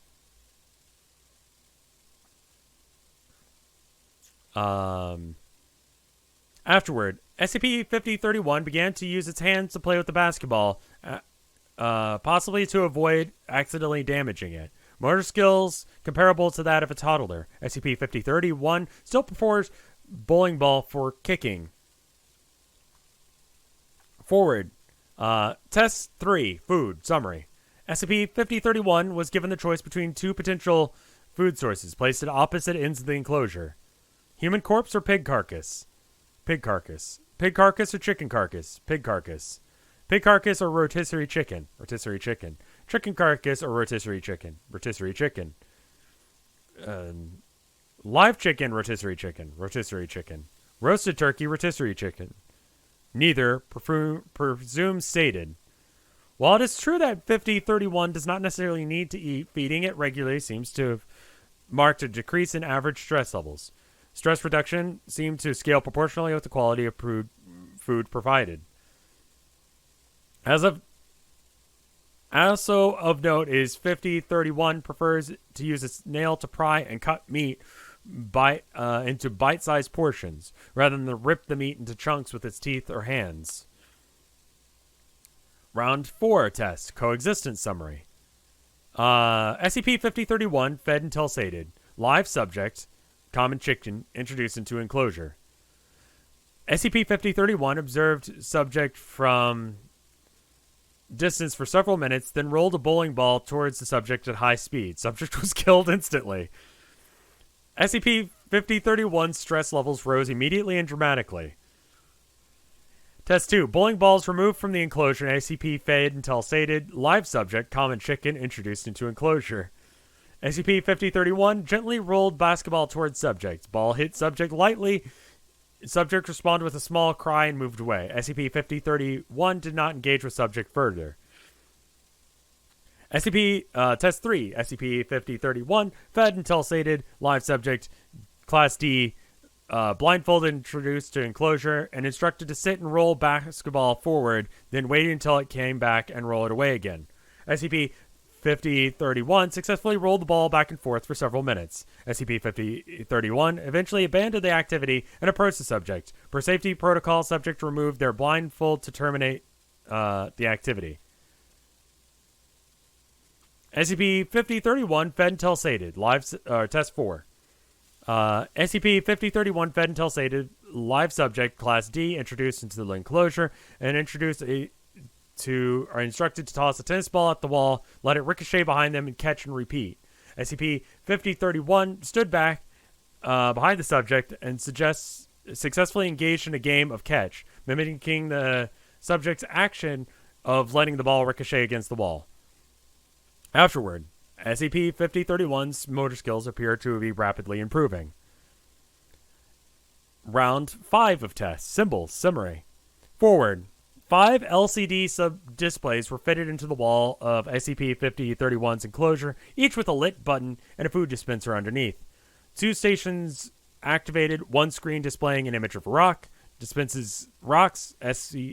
Screen 2 displayed an image of a rotisserie chicken. If its button is dispenses pieces of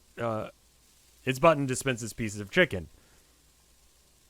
SCP poked at the image of the chicken for a few minutes until it eventually hit the button. Chicken was dispensed until SCP-5031 was satisfied. Test 2, screen displays and materials dispensed were swapped. SCP hit the button and had previously hit the previous day and received a rock, and then went to the other screen and hit the button to dispense rotisserie chicken. Why are we making it better at what it's doing? Like, do we need to make it better? Like, you got it in a box. It's a murder thing. I mean, I guess you should maybe try and get it to calm down. It seems like it likes playing. Screen displays and materials dispersed were swapped back to their original positions and swapped again at random intervals after first distribution. SCP went directly to the button next to the image of the chicken, experienced apparently confusion. After a mid-disruption swap, quickly learned to watch the images. Test 4. More stations, screens, buttons, dispensers were activated.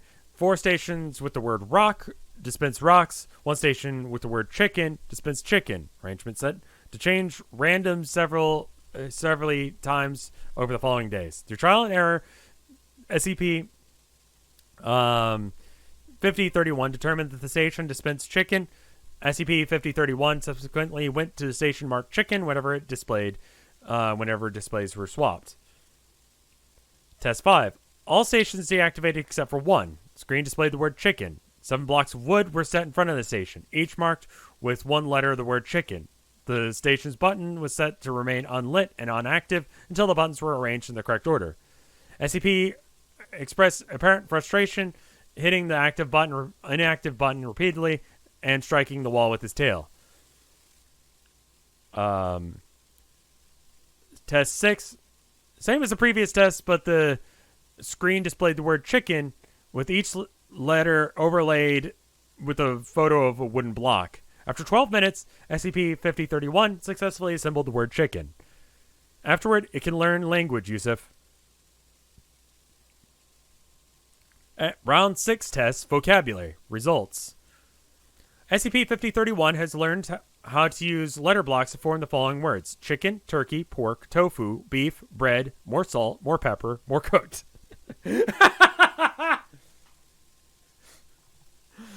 Music: Mozart, Enya, bin folds, forest, seaside, white noise, more volume, less volume, silence. Play: basketball, bowling ball, tennis ball, cat, dog, human, Robert, Stanley, alone. Robert has a footnote, and I can click to scroll all the way down to the footnotes, but it says D52125, so apparently some D-class personnel.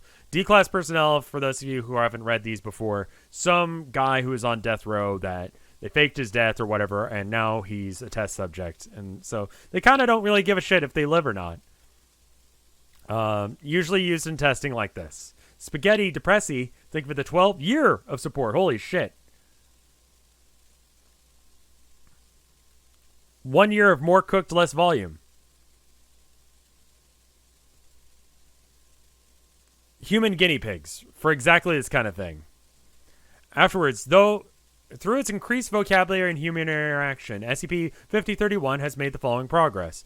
Establish food preferences and dish pairings. Learn to sing, non-verbally. What? Learn to juggle. Six-handed juggling is something to behold. Round 7 tests. Activities. Test 1. Introduce table, paper, crayons into the enclosure. Live subject, SCP. So this is the guy previously mentioned, Robert. They say you'll be released within 30 days. Yeah, that's part of it. Yeah, we'll let you out. Just do this thing. And so, like, people are, cool, I get to not get lethal injectioned? Sure. How do they behold it with... Yeah, I know, that's kind of a weird thing. I mean, I guess the balls are still juggling. You can still see that, and you can see the shadow. So you can see, six-handed juggling happening. You just can't experience it directly. Anyway, what was the name? Robert? Robert. Robert learned to draw, discerning subjects depicted in its art. Oh, no. Let me try that again. Live subject Robert introduced to demonstrate drawing for SCP-10 or 5031. SCP-5031 learned to draw. Presumably, Robert knew how to draw before putting in there. Discernible subjects depicted in artworks include SCP-52125, SCP-5031, a rotisserie chicken, a cat, and myself. It's kind of creepy. Introduce piano to enclosure. Live subject, Robert, instructed to play chopsticks blindfolded. And invited SCP-5031 to play along. Subject had time to practice beforehand. SCP-5031 learned chopsticks in 2 days, though it appears to be more interested in making its original music, complete with vocals. These compositions might be considered to be crude by human standards. Test 3. Introduce spice rack into enclosure. Live subject, Robert, instructed to demonstrate seasoning meats. SCP-5031 spent almost 3 days straight experimenting with different combinations of food and spices. SCP-5031 assembled the words more with letter blocks after running out of garlic powder. He's kind of cute. I mean, like, it's a murder thing, but it's kind of cute, I'll be honest. Afterwards, 5031 only engages with arts and music when accompanied by Robert, but continues to be preoccupied with food preparation even when alone. Round 8 tests. I'm forgetting to tell you when these things are happening. It's been like a year since they started. This is now January 4th, 2019. Basic kitchen utensils installed into enclosures. Live subject Robert instructed to demonstrate the preparation of various recipes. Recipes learned: quesadilla, taco, hamburger, fried rice, Mongolian beef, spicy chicken curry, chocolate chip cookies, sponge cake with buttercream, fudge, clam chowder, steak, macaroons, chicken abdo, I've never heard of that, smoked salmon, profalates. SCP-5031 is a fucking lad. SCP-5031 has a severe peanut allergy. This should be included in the revised containment procedures. I would also like to note that SCP-5031 is now a better chef than the average human and has begun to create its own recipes. Robert has volunteered to a taste test. SCP-5031 has produced its first word, salt. We're all immensely proud. Final test summary. This happened on November 29th, 2019. SCP-5031 was given 2 months to develop a 3-course meal to serve at Biosite 59 cafeteria for personnel working over Thanksgiving. The selections were as follows. Sweet potato turmeric miso soup. Second course, duck confit with apple cider glaze and cranberry compote topping, paired with butternut squash ganache on a bed of kale seasoning and truffle salt. Third course, a slice of sliced Casanova pie topped with French vanilla ice cream and maple hazelnut syrup. Actually fucking good. The invisible lizard's now a chef. This is 5031. SCP-5031 has also debuted a original composition, Piano Sonata for 6 hands, and a live performance broadcast from its enclosure. Personnel's response was overwhelmingly positive. SCP-5031 stress levels at 0%. Testing successfully concluded. Revised documentation submitted for approval. Aww. Footnotes. It presumably has an extra digestive capacity. And sharp implants withheld per security protocols, but it can use its tail to cut food. So it's Keter class, or Keter class, but it seems like as long as it's well fed and entertained, it's pretty okay.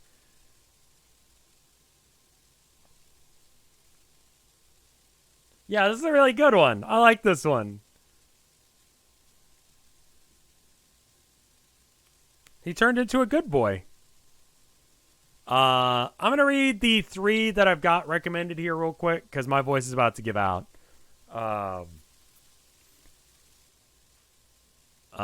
SCP-3521. This one was recommended as well. It's not safe. I would still say it's Keter. Like, it's not safe at this point. Containment class safe. Disruption class Vellum. Risk class danger.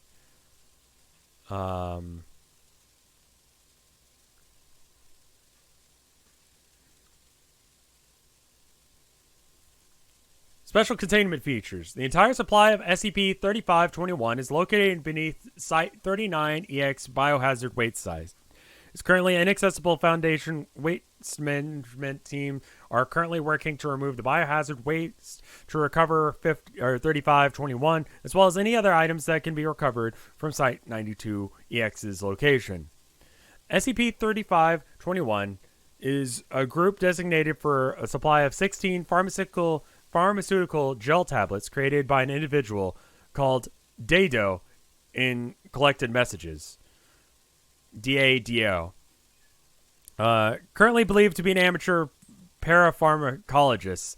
In affiliation with an unknown assassin. SCP-3521 instances are light yellow color and roughly 1.2 centimeters in length.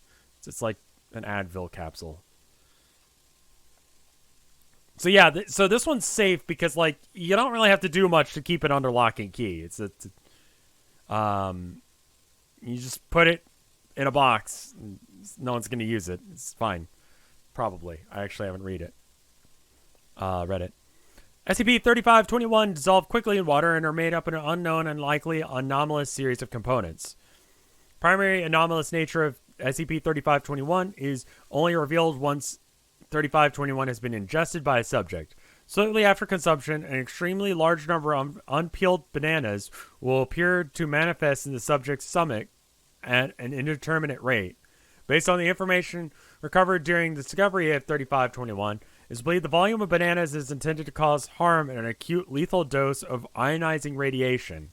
While bananas do contain trace amounts of radioactive potassium, the quantity manifested induces is much more obvious causes of death in insanguination, suffocation, or in most cases of SCP-35, gross crush trauma from 9.5 million kilograms of bananas manifesting in the subject's stomach.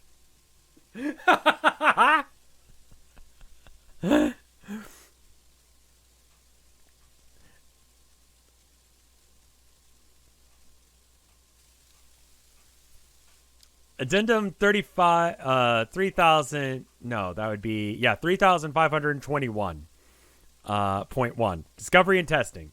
The collective supply of SCP-3521 was discovered after a shootout between Atlanta Police Department and an unknown group of individuals believed to be in connection with a heroin manufacturing ring.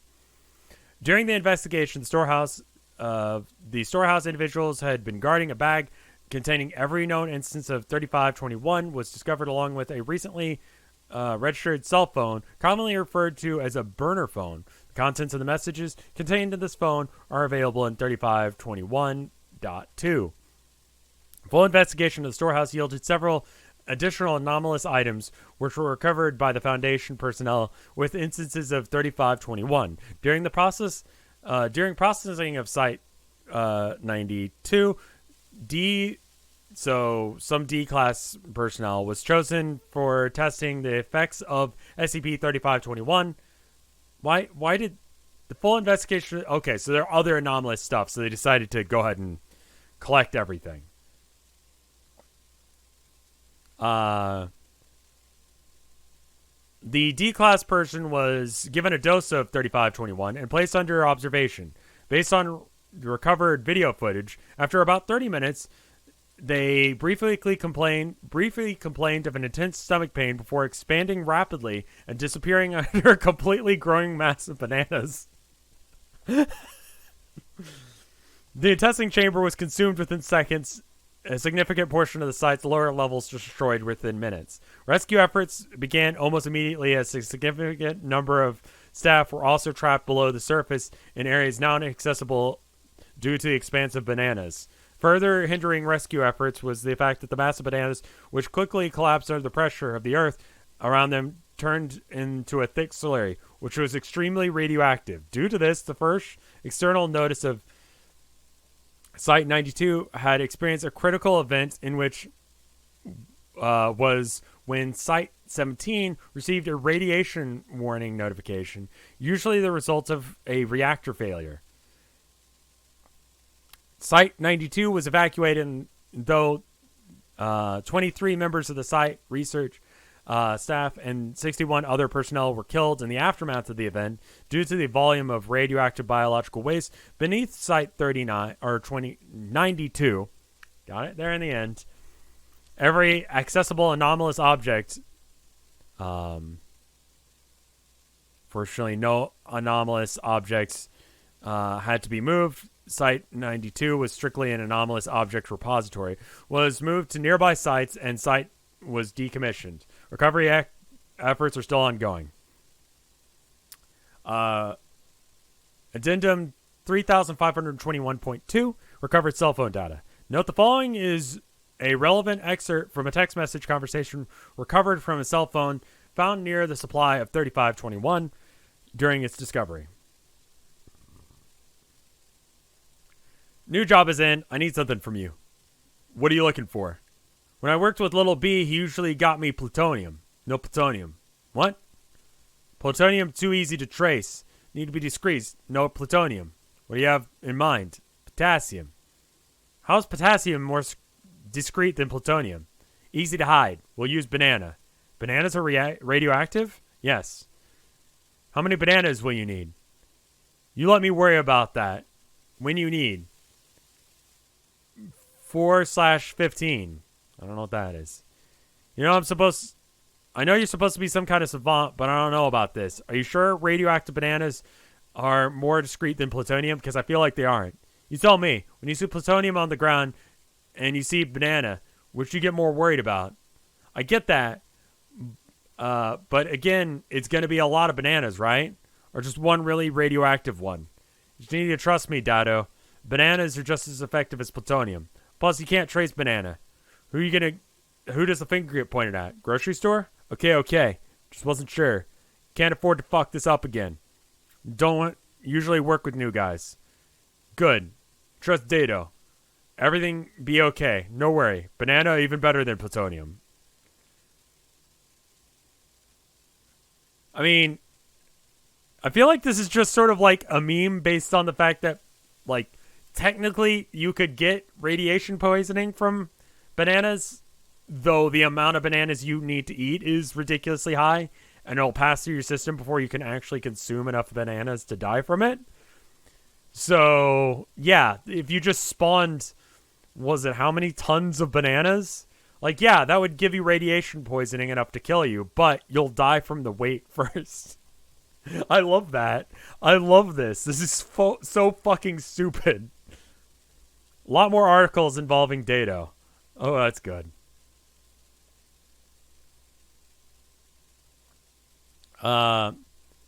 This is item 527. Containment class Euclid.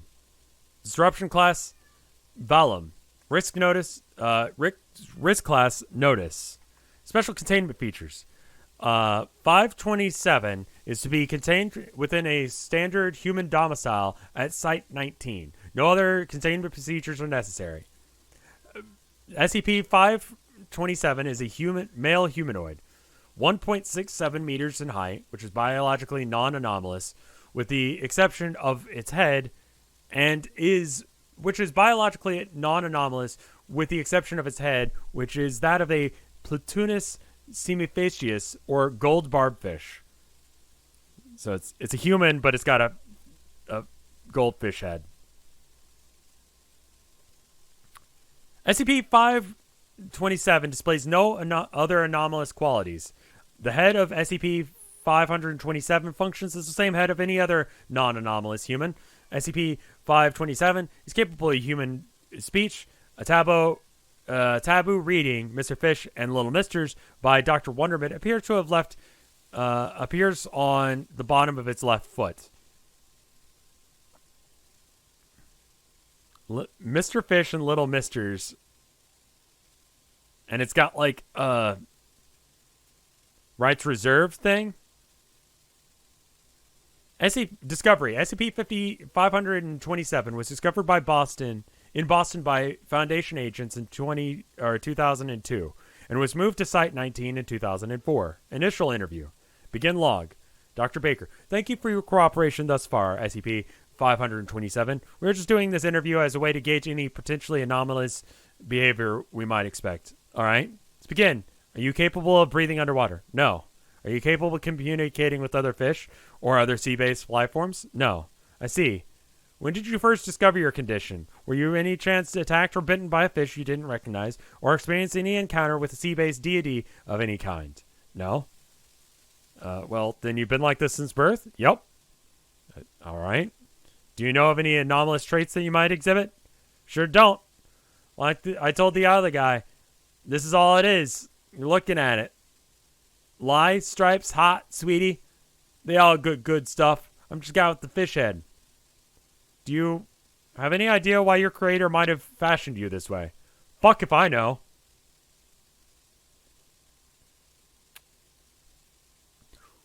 Addendum 527.2, recovered document. When asked, SCP-527 was able to produce the following document. Wow, you found your own Little Mister, a limited edition collection from Dr. Wondertainment. Find them all and become Mr. Collector. And then there's a list of several different people. Are these all different SCP? Oh my god, it's a fuck ton of SCPs. Show everyone SCP-527's image. Yes, hold up.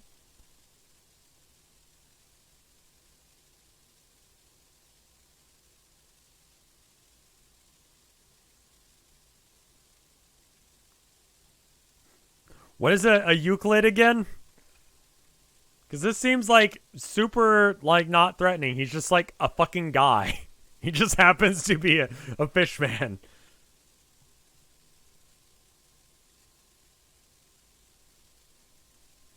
Little top hat. I love that, like, do you have any idea why your creator might have fashioned you in this way? Fuck if I know. I love that.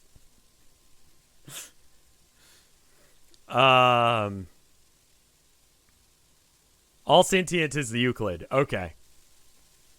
And this is going to be the last one I read because my voice is starting to give out on me. And I've been at it for like 2.5 hours. SCP-2206. Object Class Euclid. Special Containment Procedures. Containment of SCP-2206 is currently unfeasible due to the number and distribution of its broadcasting locations. To combat the growing public awareness of 2206, massive disinformation campaign has been launched with the goal of disguising 2206 as a work of fiction. To this end, the following actions have been taken, will be, and/or are continuing to be taken. Creation of a fictional website for SCP-2206, describing it as a radio show parodying popular sports talk radio. Creation of 2206 merchandise sold through an online storefront on a aforementioned website. Creation of advertisements for 2206, memetically engineered to decrease listeners' willingness to believe that SCP-2206 is anything other than a work of fiction. Staging of live shows emulating 2206 broadcasts performed by a mobile task force Lambda sportscasting performers. Okay. Efforts to locate and neutralize the source of 2206 are ongoing. SCP-2206 is a series of radio broadcasts that began occurring throughout the continental United States in 2008. These broadcasts mainly occur during the local evening, which usually coincides with the regional baseball games. While it's possible to trace individual occurrences of 2206 back to their apparent broadcast locations, no source has been found for them. It is currently theorized that 2206 is an inter-universal broadcast from an alternate universe significantly different from ours. The content of 2206 is a sports commentary and discussion show. While the focus of the show is a sport referred to as baseball, the sport is significantly different from any known version of baseball played on Earth. Addendum, or footnote. The following section makes exclusive use of baseball terminology. Those unfamiliar with these terms are advised to refer to the Foundation's primer on American baseball. Differences include batters do not receive walks. The only way they get on base is to successfully hit the ball. Bats are constructed from aluminum or lightweight composites instead of northern white ash wood typically used in the construction of professional level bats. Larger playing field. The distance between the bases has been stated as being 180 feet, approximately 55 meters, while the approximate distance between home plate and the furthest point of the back wall has been given at 1,600 feet. Okay, how big is, for reference, what is the distance between two bases in baseball? 88 feet or so. 26.8 meters. So it's about almost twice as far. Okay.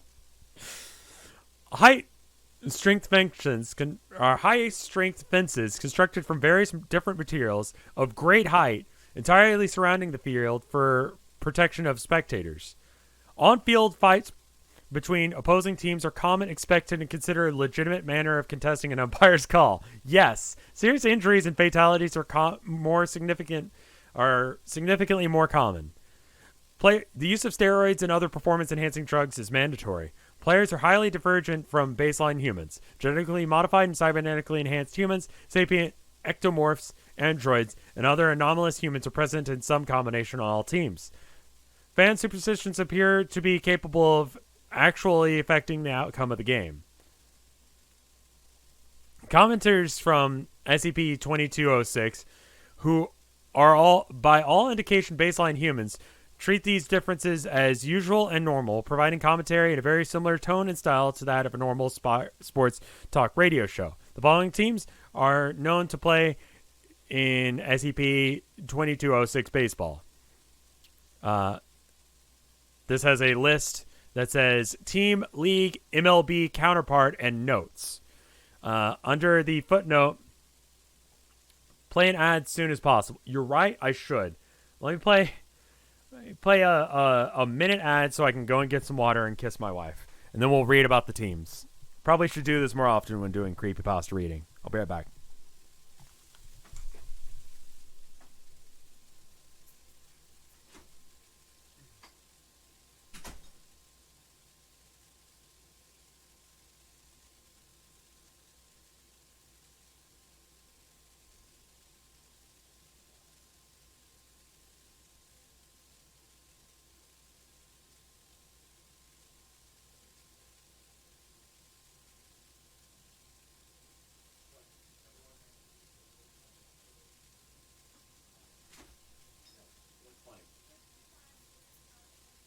Okay. I love you.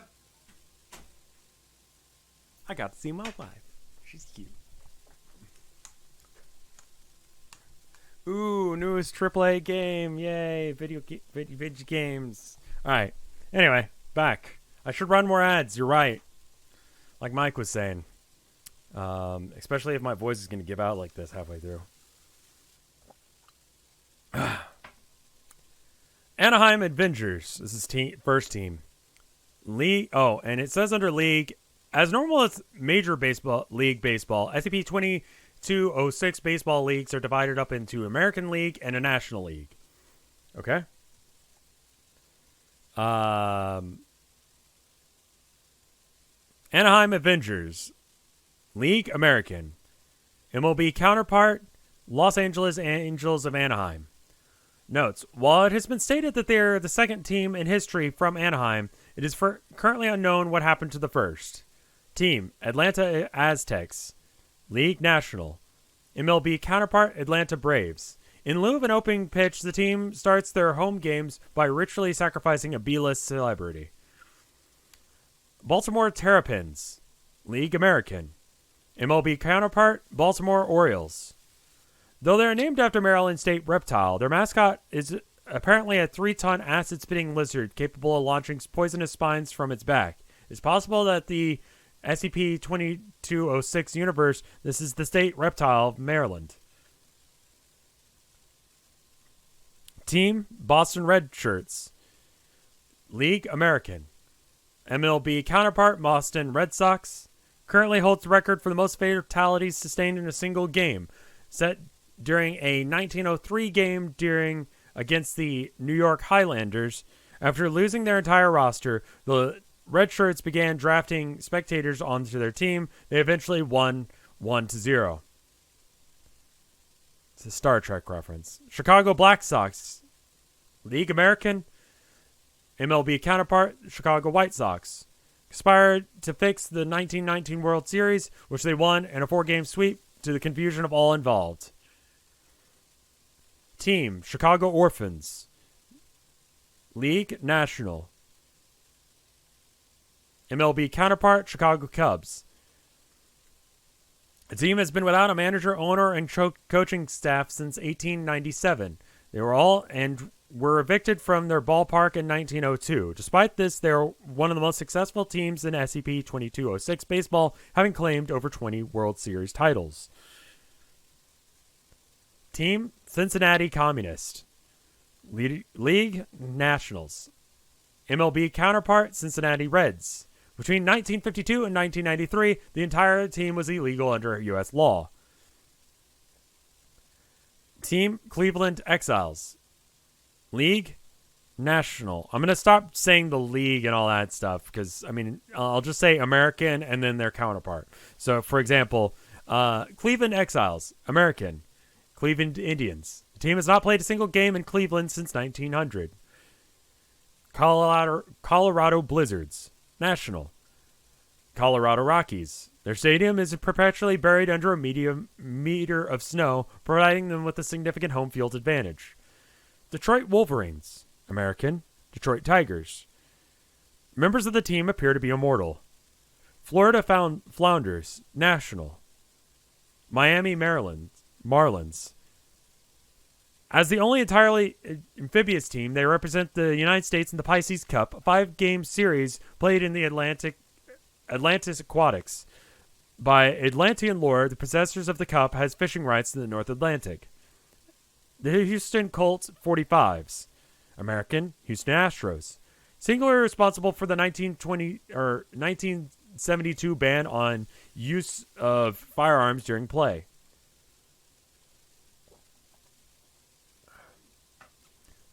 Kansas City Kings. American, Kansas City Royals. Actually, two teams. One from Kansas City, Missouri, and the other one from Kansas City, Kansas, both of which claim to be the rightful heirs of the title of Kansas City Kings. Los Angeles Defectors, National. Los Angeles Dodgers. Originally the Brooklyn Excelsiors, in 1958, the entire team, stadium, and ownership were transplanted to Los Angeles overnight, narrowly escaping the assassination plot orchestrated by the New York Highlanders. The entire SCP is a joke, if you haven't gotten that by this point. Minnesota Clones. American, Minnesota Twins. I don't know why I can't say this. Notable for being the first turn to make exclusive use of their cloned players, earning them their name. The roster has remained unchanged since 1985, consisting entirely of genetic clones of previous players. Montreal Volcanoes, National. Washington Nationals. Their home games are usually played inside of an active volcano of Mount Royal. Our universe, Mount Royal, is extinct. It resulted in incineration of an entire team, along with their opponents, the Toronto Razors, and thousands of spectators when the volcano erupted during Game 5 of the 2005 Pierce Center Cup. New York Highlanders. American, New York Yankees. Repeatedly referred to as the most hated team in baseball by various SCP-2206 commentators, the New York Highlanders have a history of using taxes considered underhanded even by 2206 standards. After forcing their fellow New York teams, the New York Gothams and Brooklyn Excelsiors, to flee the city in 1958, they remained the sole SCP-2206 baseball team in New York until the foundation of the New York Urbans in 1961. The New York Urbans, National New York Mets, nicknamed Murderin' Urbans in 1969 due to their assassination of the entire roster of the Baltimore Terrapins on the eve of Game 1 of that year's World Series. As a direct result, off-field murder was banned in the following season. This ban would not be lifted until 2000. Oakland Elephants, American, Oakland Athletics. Spectators are physically incapable of forgetting their games. Philadelphia Phantoms, National, Philadelphia Phillies. From their inception, the entire team has been cursed to haunt their stadium as ghosts, quote. Footnote. Believed to be a Class A ectomorphs based on 2206 commentary. Until they can go an entire season without losing a game. Their ability to complete this goal is hindered by their inability to play away games. Phoenix Firebirds, National. Arizona Diamondbacks, the first team to play a stadium with a fireproof roof. Pittsburgh Rebels. That's a weird note to make. It implies all the other ones are not fireproof. Pittsburgh Rebels, National. Pittsburgh Pirates staged an uprising against the commissioner of baseball in 1910, which ended in failure after the commissioner killed his assailants with a death stare. San Diego Whales, National. San Diego Padres. Players have repeatedly been targets of Japanese whaling ships despite not being actual whales. It's like a Welcome to Night Vale skit. San Francisco Ghosts, National. San Francisco Giants. Originally the New York Gothams, in 1958, the entire team, stadium, and ownership were transplanted to San Francisco overnight after narrowly failing to escape an assassination plot orchestrated by the New York Highlanders. Seattle Storms, American, Seattle Mariners. The entire team was banned for the duration of 2009 after using divine intervention from multiple weather gods. Footnote, the existence of which appears to be common knowledge in SCP-2206's universe. To influence the outcome of their games, SCP-2206 baseball rules limit teams to one patron deity per season. Seattle Autopilots, National. Milwaukee Brewers. The entire team's roster includes 2 self-driving cars, 4 unmanned aerial vehicles, 3 autonomous vacuum cleaners. It is unknown how they play baseball.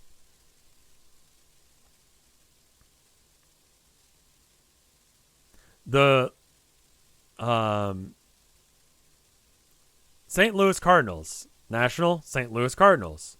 Although they share the name with our universe's St. Louis Cardinals, in SCP-2206, Cardinals have an actual ordained Catholic cardinal as their mascot, who's ordained bishop of the Roman Catholic Church and is a member of the College of Cardinals. This is a stark contrast of our universe's St. Louis's Cardinals, which do not. Tampa Bay Devils, American. Tampa Bay Rays. Players' salaries are paid in human souls. Texas Renegades, American. Texas Rangers. In 1993, the entire team quit baseball and formed a basketball team, only to return to play baseball in 1995. Toronto Razors, American. Toronto Blue Jays.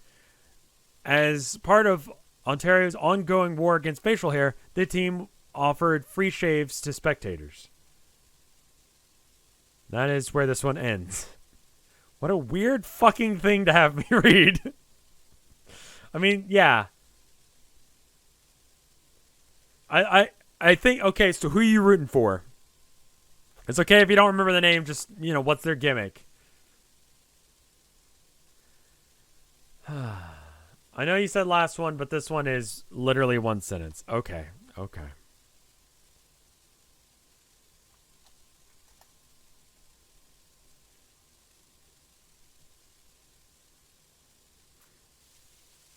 I like the one that's like, yeah, I think I like the one that's got Roombas.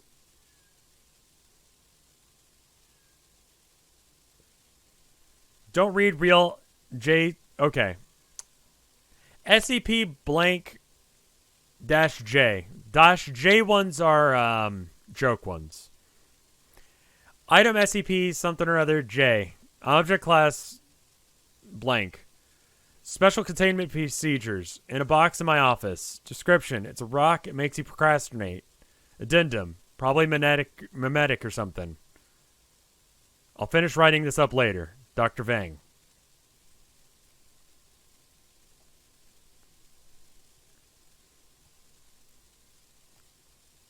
It's good. Yeah, I really do. I think I like the Roomba team the best. Good one.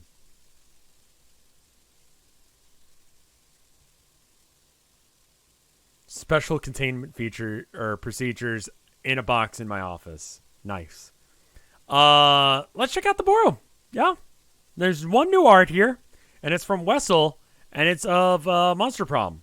Is there another one from Monster Prom? Yes. Okay, it's the other one that we looked at yesterday. This one's from Wessel. I'm going to show it off, and my voice is going to give out, and I'm going to stop. It's me as drawn in the style of Monster Prom.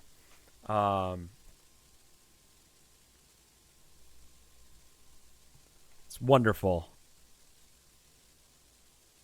Competitive dating game. What a weird fucking idea for a game.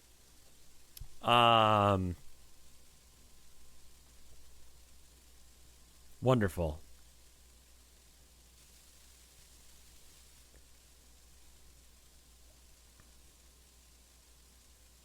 Very cool. Thank you so much.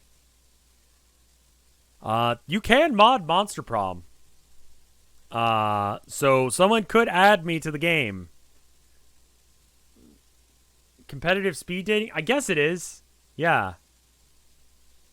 Are you going to play it with Mike? That's a Mike thing to decide. Add H scenes. We're not adding me to the game to add H scenes. Oh, you're saying that is a separate thing. So you want porn of the characters in the game. I'm pretty sure if you Googled for it, you'd find it. I'm just gonna go out on a limb and assume. You know what? Hold up.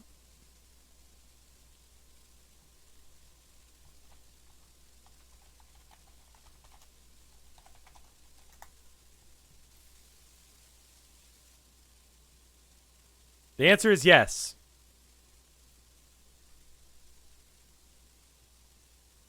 Quite a bit, actually.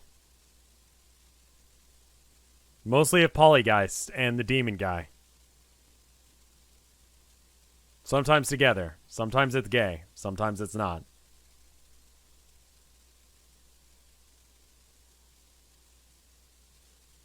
So there you go.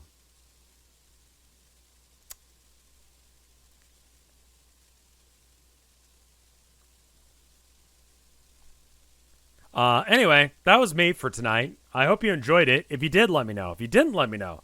If you want to see more creepypastas, let me know. It had a slow start, but we got a pretty big bump thanks to Limes and Mike rating. Thank you guys so much for doing that. And thank you guys for watching. I'm going to go and go. Thank you guys. I'll see you tomorrow with something else. I don't know what yet.